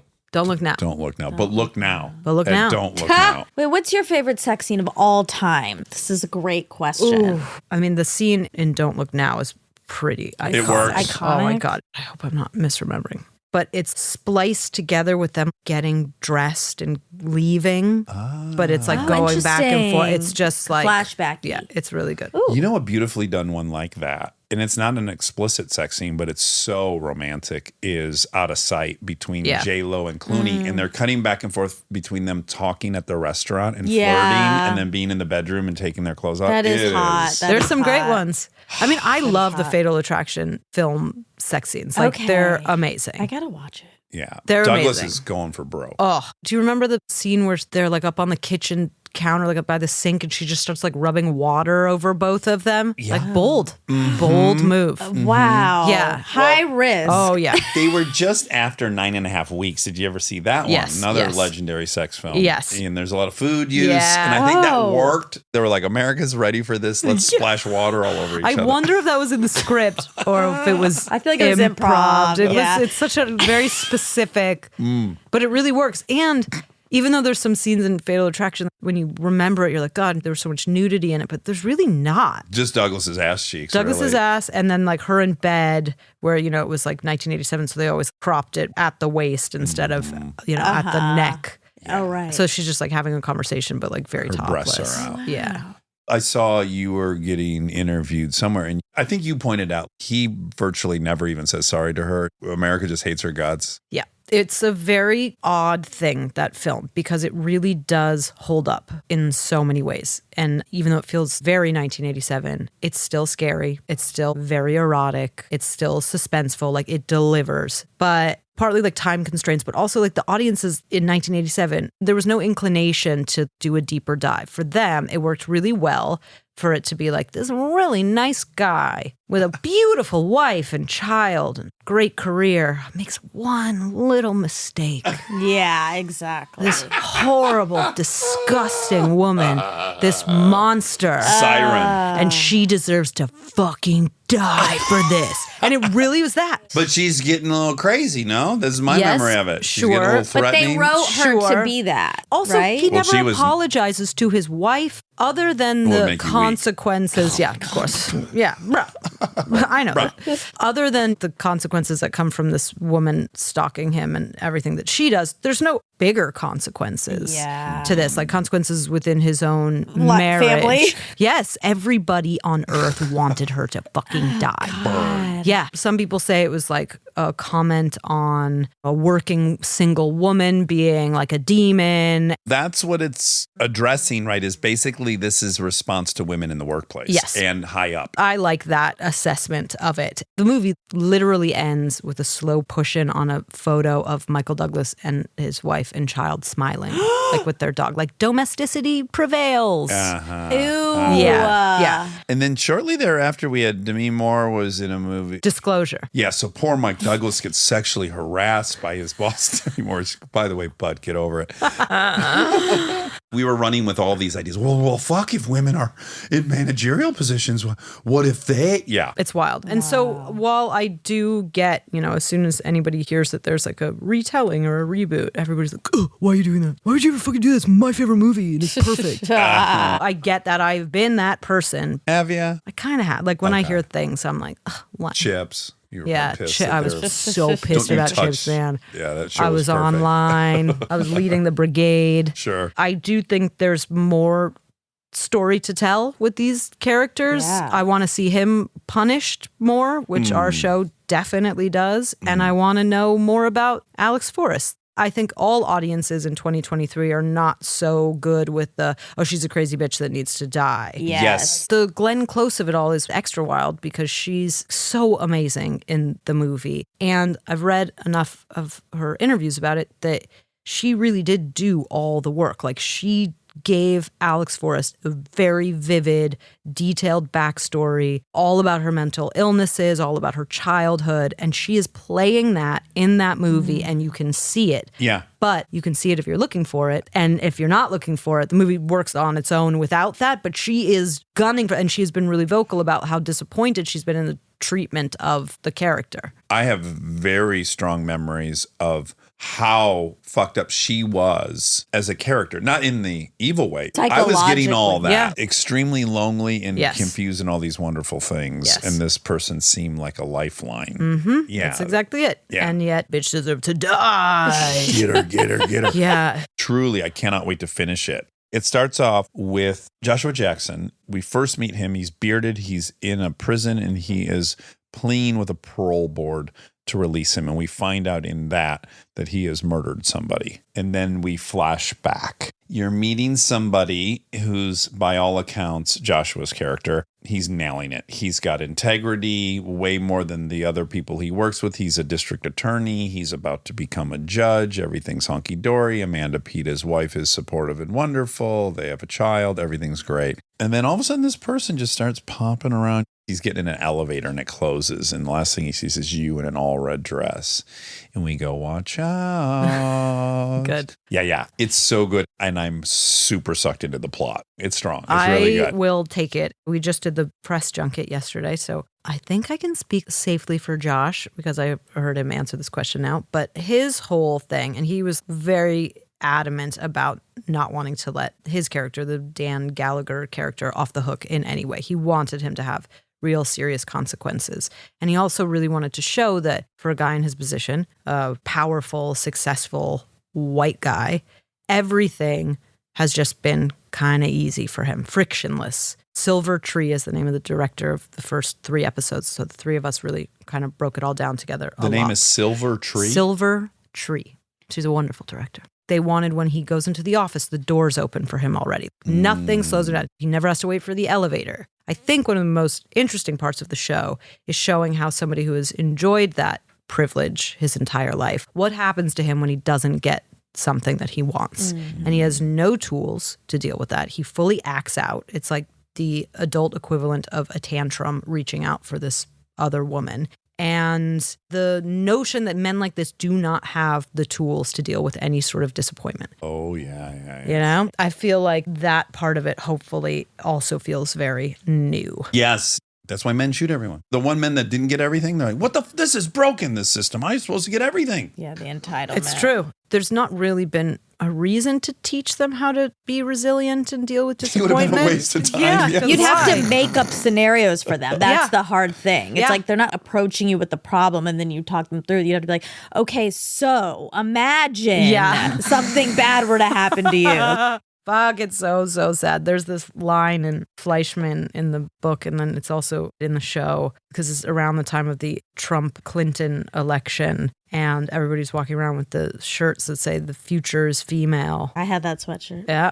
I had some Hillary Clinton merch. Yep. I see you. But there's this really powerful thing that she writes about how it's like, don't you see that this is bullshit? That if it were true, they wouldn't let girls wear that in front of all the boys. The boys would be like, what the fuck? But like everybody's cool with this, like, yeah, buy the t-shirt. She compares it to that, like free beer tomorrow. It's placating. Beyond, we're all like complicit in this to be like, you're special. And nobody believes it to the point that you can say that to a girl in front of a boy and the boy is not like, well, why am I not special? The boy's just like in on it. Everybody's in on it. Right. That's really It was a true. very Well, they tried the inarticulate way to say same that. thing as Obama being president. Like, problem solved. Good news, black folks. Everything's honky-dory now. It's and then they crazy. get the women were like, yeah, wear those sweatshirts. Everything's great. You guys won.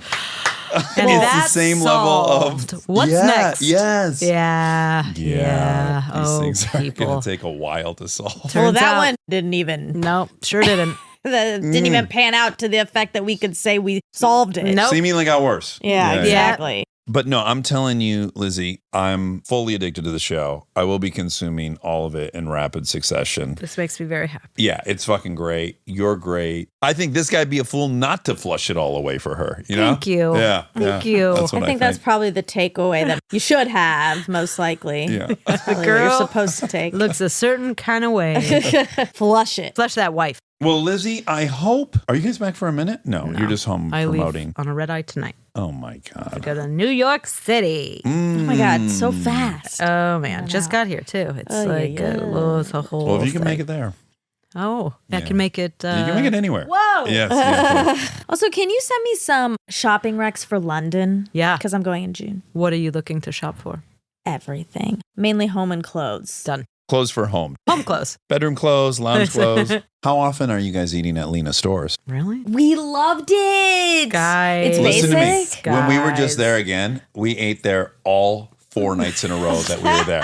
I think about Lena's stores twice a day. I You're know, not makes blown me away? sad. Oh no, tell us. I don't have like a specific drag of Lena stores, but I went there because I was like, Lena, and then I was like, Lena stores. You were underwhelmed. Oh my God. There's such incredible food in London. I think it's kind of the most exciting food place right now. Yeah. I will give you a full list. Yes. It took them 1,100 years to get together, but boy, they're Honestly, here they sure now. did. it's so true. In when their I English first way, they plotted. They did. They stayed their calm. time. Yeah, they had the time and they took it. Even when I started going there 8 years ago, the food was horrible. Now it's like, Yeah, they're like, hey, we do Coke and we have great food. Yeah, you Come don't- on by. Right? Don't do too much Coke that you can't enjoy some of the fine food. but probably the Coke is what delayed the good Yeah, restaurants. exactly. Yeah, there was no need. Nobody needed it. There was no need. All right, well, I adore you. And of course, my wife loves your husband. Your wife One is of her an favorite angel. co-stars of all time. So, you He know, feels the same. let's try to get another double on the books within the next 4 years. Consider it done. Okay. Don't you also think that there's a weird, like, our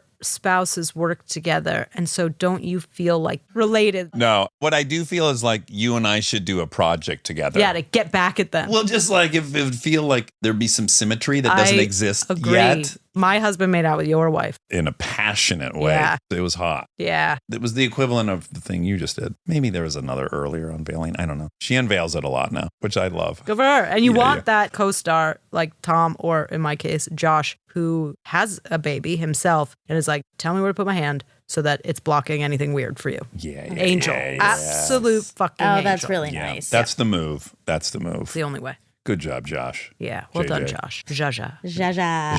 Josh Jackson.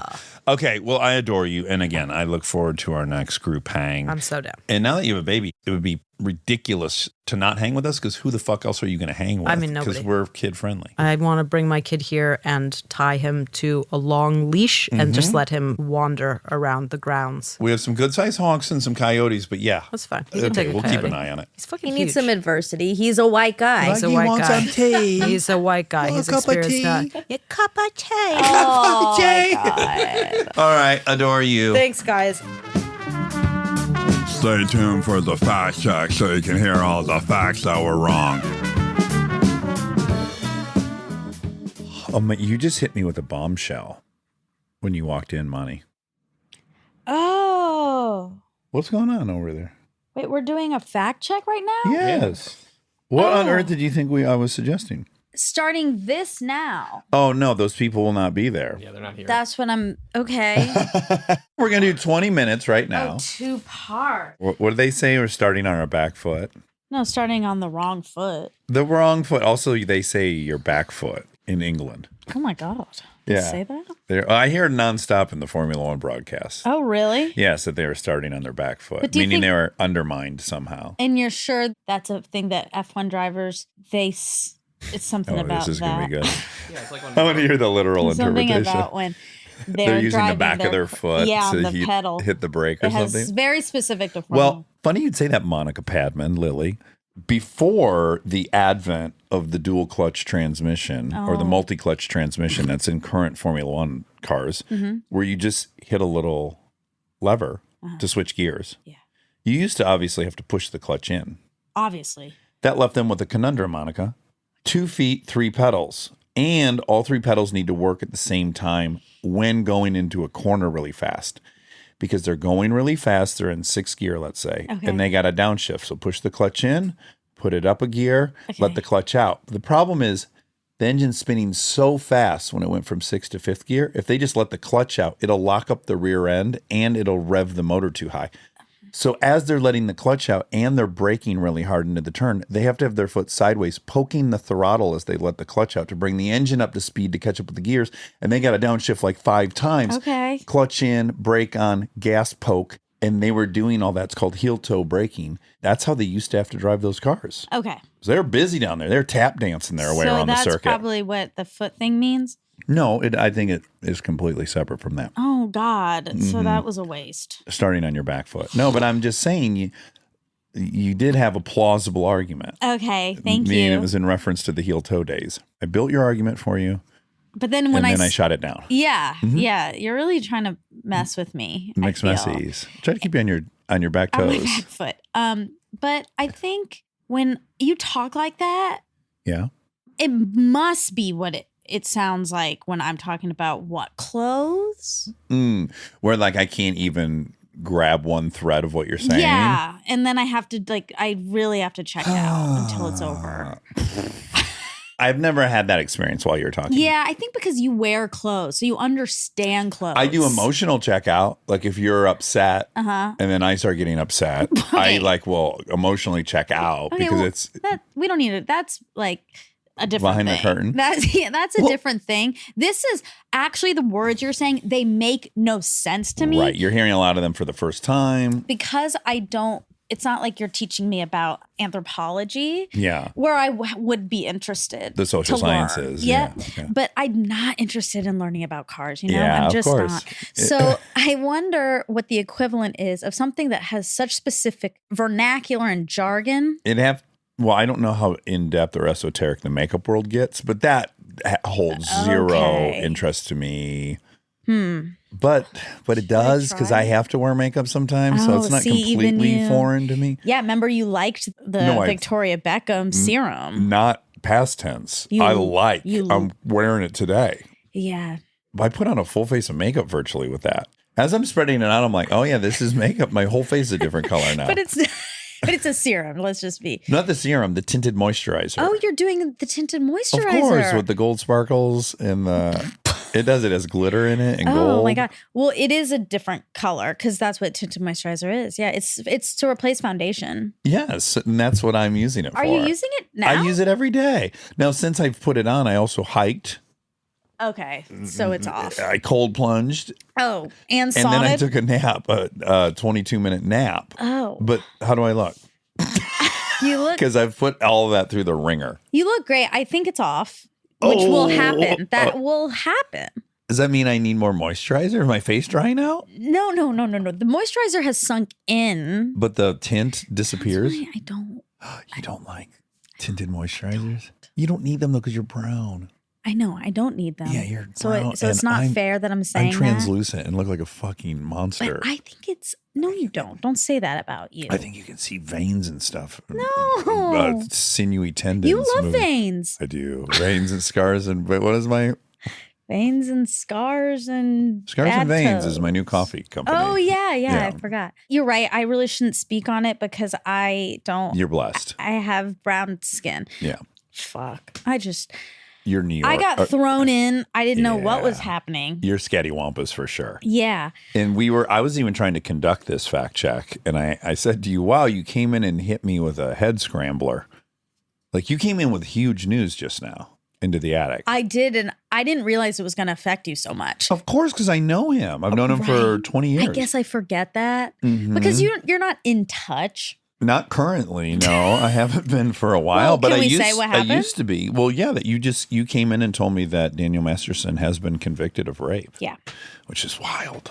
Yeah, and I thought it was regular old news, but your face and voice and the words that came out. Let's put it this way. Otherwise. I need some tier between friend and acquaintance. Yeah. He's not an acquaintance. I've hung out with him a million times. I've been to his apartment in New York. When I hung out with Ashton a lot when I was younger, he was always around. Those two were best friends. I never hung out with him solo, or maybe I did one day in New York. But regardless, we have each other's number. We would text, I don't know, once every 2 years. So not a friend, but a friend. Maybe you should text him before he goes in the chamber. What is it called? The chomper? The slammer? Slammer. Yeah, the the slammer. Heel toe. On your back foot in the slammer. That's another thing I don't have to worry about. I don't have to worry about Don't be tinted cocky. moisturizer. I feel really good. You shouldn't. You think I'm going to do something to go to jail? Vehicular manslaughter can slide up on people. That's an accident. I know, but people go to jail for that They accident. do? Yes. And also if you had Don't you like have to 2 prove- drinks. Oh my God. Yeah, you have a few I'm drinks. cutting all this. And why? For the karma. Oh, okay. Like, I don't want. That erases it if Yeah. you cut it? Yeah. Okay. I don't think I've ever had a friend that's gone to jail for rape. I think this is the first friend I've had. Okay, so I can promise that I definitely like the tinted moisturizer that I don't need. I can promise I will never go to the slammer for rape. I can say that for 100% certainty. Yeah. But you're right about the other parts. There are some dangles we don't know about. Life's trickier than you think it is. It is, but not the rape piece. unless somebody is lies. asking for it. Yeah, this is Fuck, that's scary. this is wild news. That's why I don't go on dates. So that you don't rape them.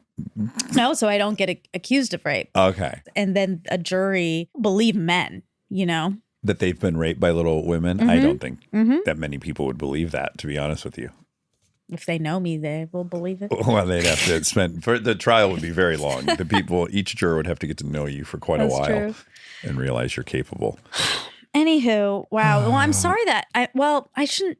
Should I say I'm sorry? I'm Also, sorry that there's this other caught ways- you off guard. There's other ways for you to go to prison for sexual misconduct other than rape as well, just so you know. Like if you ever have Matt Damon over and he gets too drunk and then he's passed out on your bed and you're like, oh, I should remove his shoes so he doesn't wake up with his shoes, and you get the shoes out. Oh, no, the socks got to go too. Boy, those jeans look. No, okay, that's Well, that's really bad. I'm not doing that. I can say for You don't think 100% certainty, I'm not taking his pants off while he's passed out. Okay, all right. After like 3 glasses of wine? No, Yeah, because I'm then he's not, playing possum, maybe. him or me. You. Yeah, No, you're pretty deep I don't too. get fucking rapey when I drink. Okay, I don't. You don't drink enough whiskey. I don't actually. That's not really my drink. Maybe Okay. when I get into my mezcal era, though. You might take all of Matt Damon's clothes off, and then you might look at him. You're about to put the sheet over him so you can go night-night, but then you notice, let's take in 5 minutes of this for a mental snapshot. Now we're already in a dangerous zone. We've been in once Once you took his once pants and even underwear the off. shoes. Once I'm starting to touch him Yeah. and he's passed out, none Yeah. of this is good. This reminds me of crazy. I visited this back when I was still drinking. Visited my brother up north Michigan. Went out to a bar with him. Got too drunk Okay. and laid down on a bench outside. Okay. I wake up to my brother going, "What the fuck are you doing?" And there's a woman, strange woman, kissing me while I'm passed out. And my brother interrupted it. What? Yeah. She an unhoused woman? Not in northern that Michigan. wasn't during the. That's a new problem. Yeah, that's Well, it's always been a problem, but not to the degree it is now. yeah. What the fuck? Yeah, so that happened to me, and I'm a big boy. Well, I was a medium boy then. Well, Still, you I were was passed tall. out. It's funny. I'm watching Parenthood. I'm such a medium. I was a light medium boy on that show. You were, yeah. Okay. Now, You were for a. I feel like most of when I knew you, yeah, you've only become a big boy past 3 2020. years. Yeah. Back to the unhoused. I saw the most. Have you seen this viral video of someone filming in Philadelphia? No. Oh my! Oh no. It's ostensibly a video exposing how bad the trank epidemic's getting. Oh no.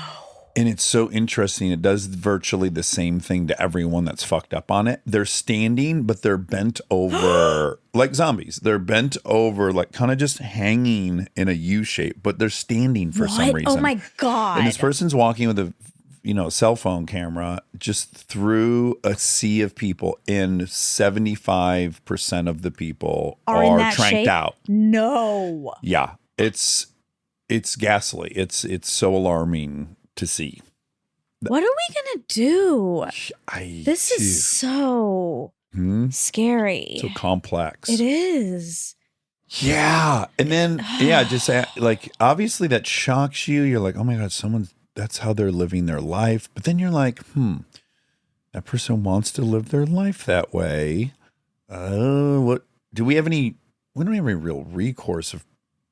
But we can't have that on the street. No. Can't. That's right. So then it becomes like, okay, if it takes away their liberty to prevent them, I don't know what would you do, put them under surveillance or whatever, arrest them. I don't know how you would monitor them doing that. So then it becomes a question of, should we provide a safe place for them to all fucking zombie out? Yeah. That's not in the middle of Philadelphia. Yeah. But I mean, but being on those drugs, I mean, I don't know because I've never done it. I can say I won't go to jail 100%. I won't be put in jail Right. for doing trank. I know 100%. I know, it's too.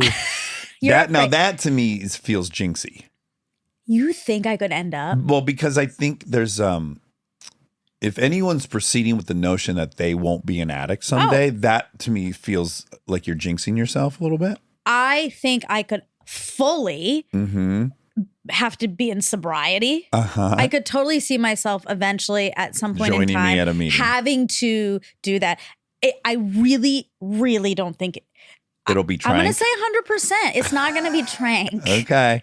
It's not because But what if you go to Maru, you're like I don't know what's happening. You grab your coffee. What you don't know is that another person had their coffee there. It was identical and they had already put their trank in there. Oh my fucking You go God. home, you have your coffee, And I then bend you over. skyrocket into 4 hours of orgasmic bliss. Hmm. And then you come out of it and you're like, what the fuck was that? And then you get your blood test and it turns out you were on trank. And you think I'll get arrested for that? No. Oh, you think I'll get addicted? Well, you'll be so curious what just happened to me that you'll get blood work done. Yeah. And in the blood work, they'll discover, oh, you were on trank. Right. And also, Now you'll know all that ecstasy came from trank. I know. I think It's very plausible, as you can that's imagine. all extremely plausible at Maru. Yeah. In fact, it's shocking it hasn't happened. For the record, that would not happen at Maru. Yeah, that's Rob's investment. But I think if I found out I was accidentally on trank from Maru Coffee, Yeah. I would be extremely compassionate for all those people. Mm-hmm. And then, do you think I would get addicted after the first time? No, I don't. Okay. I think that's kind of like from the movies. Okay. But again, you're evaluating all this. Now this is getting deeper. It was a bit, but now this Yeah. is for real. It was- You're evaluating it with your current life. And yes, in Exactly. your current life, you have a lot to lose. Yeah. You're not in a ton of pain. You have a big, full life. I do. It's full of friends. It's full of Happiness. It is. Joy. purpose, Yes. compensation, new home. Cut to everything goes sideways. You've sold your house. You're penniless in LA. You're miserable for 3 years. You can't figure out how to fuck to get back where you were at. And then your coffee's replaced. Ugh. Okay? Well, I definitely Because can't just to be at fair to the Maru people that if are in that's that my sitch, position. you know. No, I'm not. I hope, God, I really hope this is not coming off as I think people have like made choices to get Oh, no, themselves it's in not, these. it's not. Because But I think- absolutely not. But this is one of those weird things. Okay, so yes, you're not doing that. Yeah. But this is similar to how like you're just racist without knowing you're racist. Yeah. Because a little bit implicit in it, just the fact that you think it couldn't happen to you there is some baked in judgment on it. There just is. No, it's not a judgment. As I said, I could totally see myself in sobriety. It's that it's because I am so privileged, because I have a support system, because I have a family, Yeah. because if everything went to fucking shit tomorrow, I'd go home. Duluth, here we come. Knock, I would. knock. I'd go home and I would. Neil, I'm getting the bigger room. He's moving out, so I Okay. get back to my old high school room. I would have people helping me. Yeah. I'm not trying to single you out. I think any person, if you ask them if it would be at all possible for them to get addicted to trank, I think most people would generally go, no, I'm a right. different type of person than that.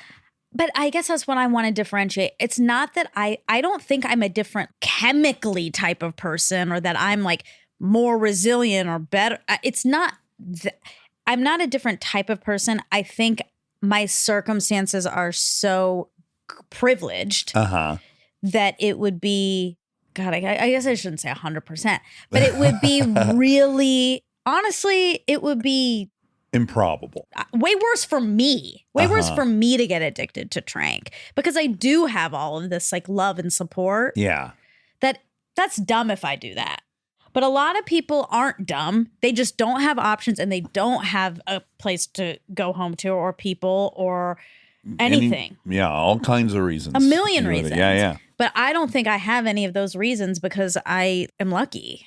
Yeah, and I'm just very biased and weighted in having seen the variety of people that come through the doors of Yeah. AA. So I have Bader-Meinhof. Like I've seen a certain thing, so it's definitely warped my opinion. But my opinion is it doesn't single anyone out. No, I mean, it just doesn't single know. anyone out. It's a surgeon, it's a pilot, it's a But know. It doesn't, but don't you think there's sorry, Rob, I can't even see We got to it. go. Yeah, we got bookmark. Oh, okay. shit. Yeah, Okay, yeah. but hold on, because this is important. I'm so with you on it could be anyone, Mm-hmm. but don't you think people have different tendencies towards? Oh yeah, like if you're high on the A's, yeah. There's. I think you Addiction. can definitely weight towards it for sure. I do think there's a Yeah. huge spectrum of who's Like, most do you vulnerable. think Kristen could ever get addicted to trank? Like, truly, I mean, like, even physiologically, I kind of don't think so. But there's a scenario in which her life is so absolutely miserable that if introduced would. to relief from that misery, Yeah. would she take it habitually? Maybe. It's possible, yeah. Fuck. Yeah. Okay. TBD. We were talking about trank and whether or not you would ever find yourself addicted to it. Yeah. And we don't think so. Well, I guess We're leaning the against it. conclusion is we don't know. And it could be anyone. Could be anyone and it won't be you. And I didn't mean to shame addicts if You that's the didn't way it shame came addicts. across. No. Yeah. Yeah, I didn't mean to suggest you did. I just meant to point out that like subtle stuff we don't know about. I agree. I agree. You mostly just owned your privilege. Yeah, But absolutely. I don't know. But people who are privileged can also fall Billionaires to kill drugs. themselves. That's what Mike Tyson says. Okay, this is for Lizzy Caplan. Oh, Lizzy Caplan. Yes. Really enjoyed Lizzy Caplan. Me too. Very cool. She's so cool. Very chill. Okay, so Kristen's show, we couldn't really say the name right, you know? We never can. What show? The woman in the house across the street from the girl in the window. That's what it is. Oh, yes, that one. Yes. Yeah, say it again. The woman in the house. Let me see if I can do it with my eyes closed. The woman in the house across the street from the girl in the window. Perfect. I did it. Ding, ding, dingles. Now, her mom died of multiple myeloma. Okay. So I was just going to tell people what that is. Yeah, tell me what it is. Multiple myeloma is a cancer that forms in a type of white blood cell called a plasma cell. Healthy plasma cells help you fight infections by making antibodies that recognize and attack germs. In multiple myeloma, cancerous plasma cells accumulate in the bone marrow and crowd out healthy blood cells. More than 50 out of every 100, more than 50%, will survive their myeloma for 5 years or more after diagnosis. Around 30% will survive their myeloma for over 10 years or more after they're diagnosed. That's hard to figure out the rest of your life when you get that range. Yeah. That's what I always say about small cell. They're like, no, you're gone in 3. Yeah. Yeah, that's sad. She was so young. Oh, we touched on this for a second, that she said she wore a shirt that said, I am WB pretty. Do you remember Oh, that? yeah. Uh-huh. I thought that was funny because I remember when Mean Girls came out on DVD Yeah. and I bought it, there was a commentary. And I love DVD commentary. I did. Yes, me too. And on the commentary, they talked about how they were reluctant to cast her because she is so conventionally pretty. Like that they could see, well, she's really pretty. So are we going to be able to cast her as an outcast? Right. So then they really Gothed her up. Exactly. Yeah, that'll explain it. Sure, that all makes Screamcore. sense. No, Screamo. Screamo. That's a Duck Duck Goose Easter egg. Hidden something. Could be We don't know past. when. Could be from the past. Could be from the future. Okay. Okay, so Okay. you made the correlation that people in the program who have come in for addiction to weed often Over-indexed. are Black or Jewish. Oh, yeah. Let's see if that we can I'm obviously, substantiate. there's nothing obviously about that. Right. But it does say among adolescents who suffered both PTSD and substance abuse disorders in this study, exposure to trauma appeared to induce addiction to a drug like marijuana in up to 59% of study participants. And there's obviously historical trauma in both groups. Yes. So that the makes gravest some of sense. historical. Yeah. Yeah. So that does Make a little make sense. some sense. Yeah. Wonder how that'll land for people hearing that that's my anecdotal observation. Yeah, I almost cut it. I guess it's dangerous, but I also don't think I think there's no harm in that observation. Well, I think you were saying this, that the reason, that I think it's a generational trauma. Yeah. Yeah. and I think that's okay to say. Yeah. I do too. I guess it's just the observing of it to begin with. Yes, when you first said it, I was like, I'm obviously cutting that. You're panicked. But then when you kept talking, it made more sense. It definitely was. By the way, all this is way more based in when I lived in Michigan and went to meetings in West Bloomfield, which is a very, very high concentration of Jewish people. And most of them were not alcoholics, which was very curious. I didn't even really consider that people would be in AA for weed, but of course they could be. Yeah, because otherwise you would go to NA, Narcotics Right. Anonymous, but NA really, and I don't know the full history of it because I don't participate in NA much, but I have an uncle who is very, very involved. And I really do think NA exploded during the crack epidemic. I think it was very crack heavy Got it. and heroin Heroin, addicts. yeah. So again, you could go to that meeting as just an alcoholic. They would be fine with it. It's a desire to stay sober. But I think for weed addicts, that might have felt a little Extreme less or relatable something. than functional alcoholism. Yeah, totally. Drink addicts should go to NA, probably. Yes. Yeah. I think they would probably feel more seen, would relate more. The actress in Body Heat, you couldn't remember Kathleen Turner? Yeah. Katie Turney. She's in Friends as well. Oh, she is. She plays Chandler's mom. Oh, my gosh. It's a great role. Let me look her up again. Okay. Kathleen Just double check. Turner, Friends. This looks right. She plays, I think she plays The Chandler's super sexy- dad. Yeah, you're right. It's Chandler's dad. Uh-oh. Was this a out-of-date trans Well, runner? I don't know if is it out of date or ahead of its time. Oh, well, how was it treated? Comedically, obviously. She liked the pool boy. Okay. He caught her with the pool boy when he was just a boy. Okay. And, but she was his dad. It was his dad who was with the pool boy, Right. and then has a show in Vegas as a woman. As a drag queen. Yeah, maybe more drag. Yeah, there's a drag queen But scene. in the show, she's always in drag, I guess. But also, she's a woman. Okay, interesting. She's a it's woman in pretty- real life, It's so pretty this is meta confusing. and complex and self-reflexive. We don't know where to place it, and that's okay. Yeah, we're not the judge and Maybe somebody juror. else can tell us where to place I'm it. sure. I'm sure It's they already will. been told. Yeah. Oh, wait, hold on. Immediately, Ah, Friends creator apologizes okay. You don't even need to read more. Mm-hmm. Probably know what that's about. for Kathleen Turner role. Okay. So my hunch was that it probably didn't age well. Mistake of making transphobic jokes. Oh, okay. Yeah, there it is. Okay, so now we know it was It's not. They did a good. bad job. They did a bad job. Okay, now we said Donald Sutherland had real sex in that movie. That it's rumored. Right. Rumored. It's We kind of said rumored, and then we said maybe that they said that. okay. Maybe in press they admitted to that? Right, but they didn't. They did not. Okay, great. But we're leaving it They've in. denied it. Oh, they've denied it, but we're leaving it. We're leaving it in, but we're correcting it now. Oh, okay. The whole point of this is to Have cover our cake and our eat asses. it too. Yeah, exactly. It's interesting. I guess if either of them had spouses at the time, that would be the reason to perpetually deny it. But if they didn't, if they were single, I don't know why they wouldn't want to admit that. Like, who cares? Right, which is why that's probably not true. That they had sex. Right. The guy who, okay, do you want me to read about it? Yeah, sure. Don't Look Now is one of the most celebrated British horror films of all time. Director Nicholas Roeg. Okay. Speculation that the scene was unsimulated was rife for years, but it was reignited in 2011 when producer Peter Bart described his account of the filming in his memoir, Infamous Players, A Tale of Movies, the Mob, and Sex.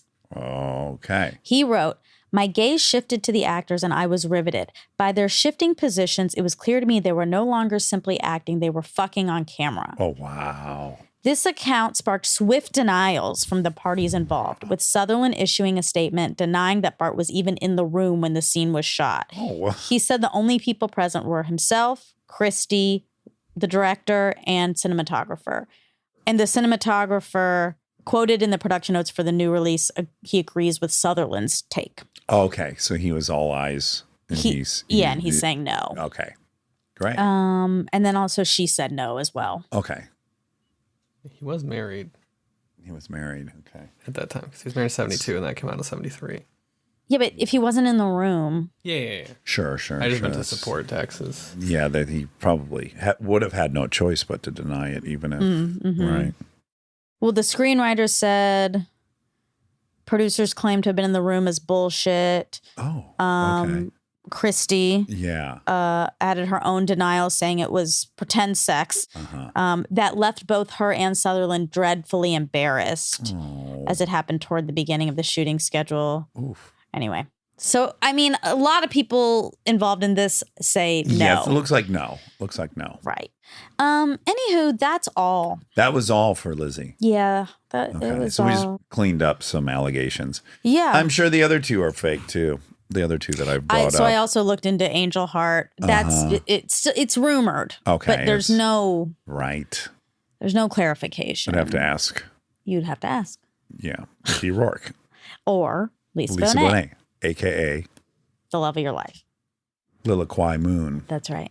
We could have asked, we should have asked Zoe Kravitz because that would have been appropriate. Very. Yeah. Very, very, very. Ask her about her mom, Her mom's sexual activities. Yes, on a set. Yeah. Before she was born. Yeah. think I'll that would remember have if I been bump into her ever again. Okay. There was one question I had meant Yeah, to it's been ask driving you me nuts. for years now, 4 years. good. All right. Well, that is all. Well, I love you. I love you. Best wishes on your birthday. Oh my God. This year? That's early Yeah.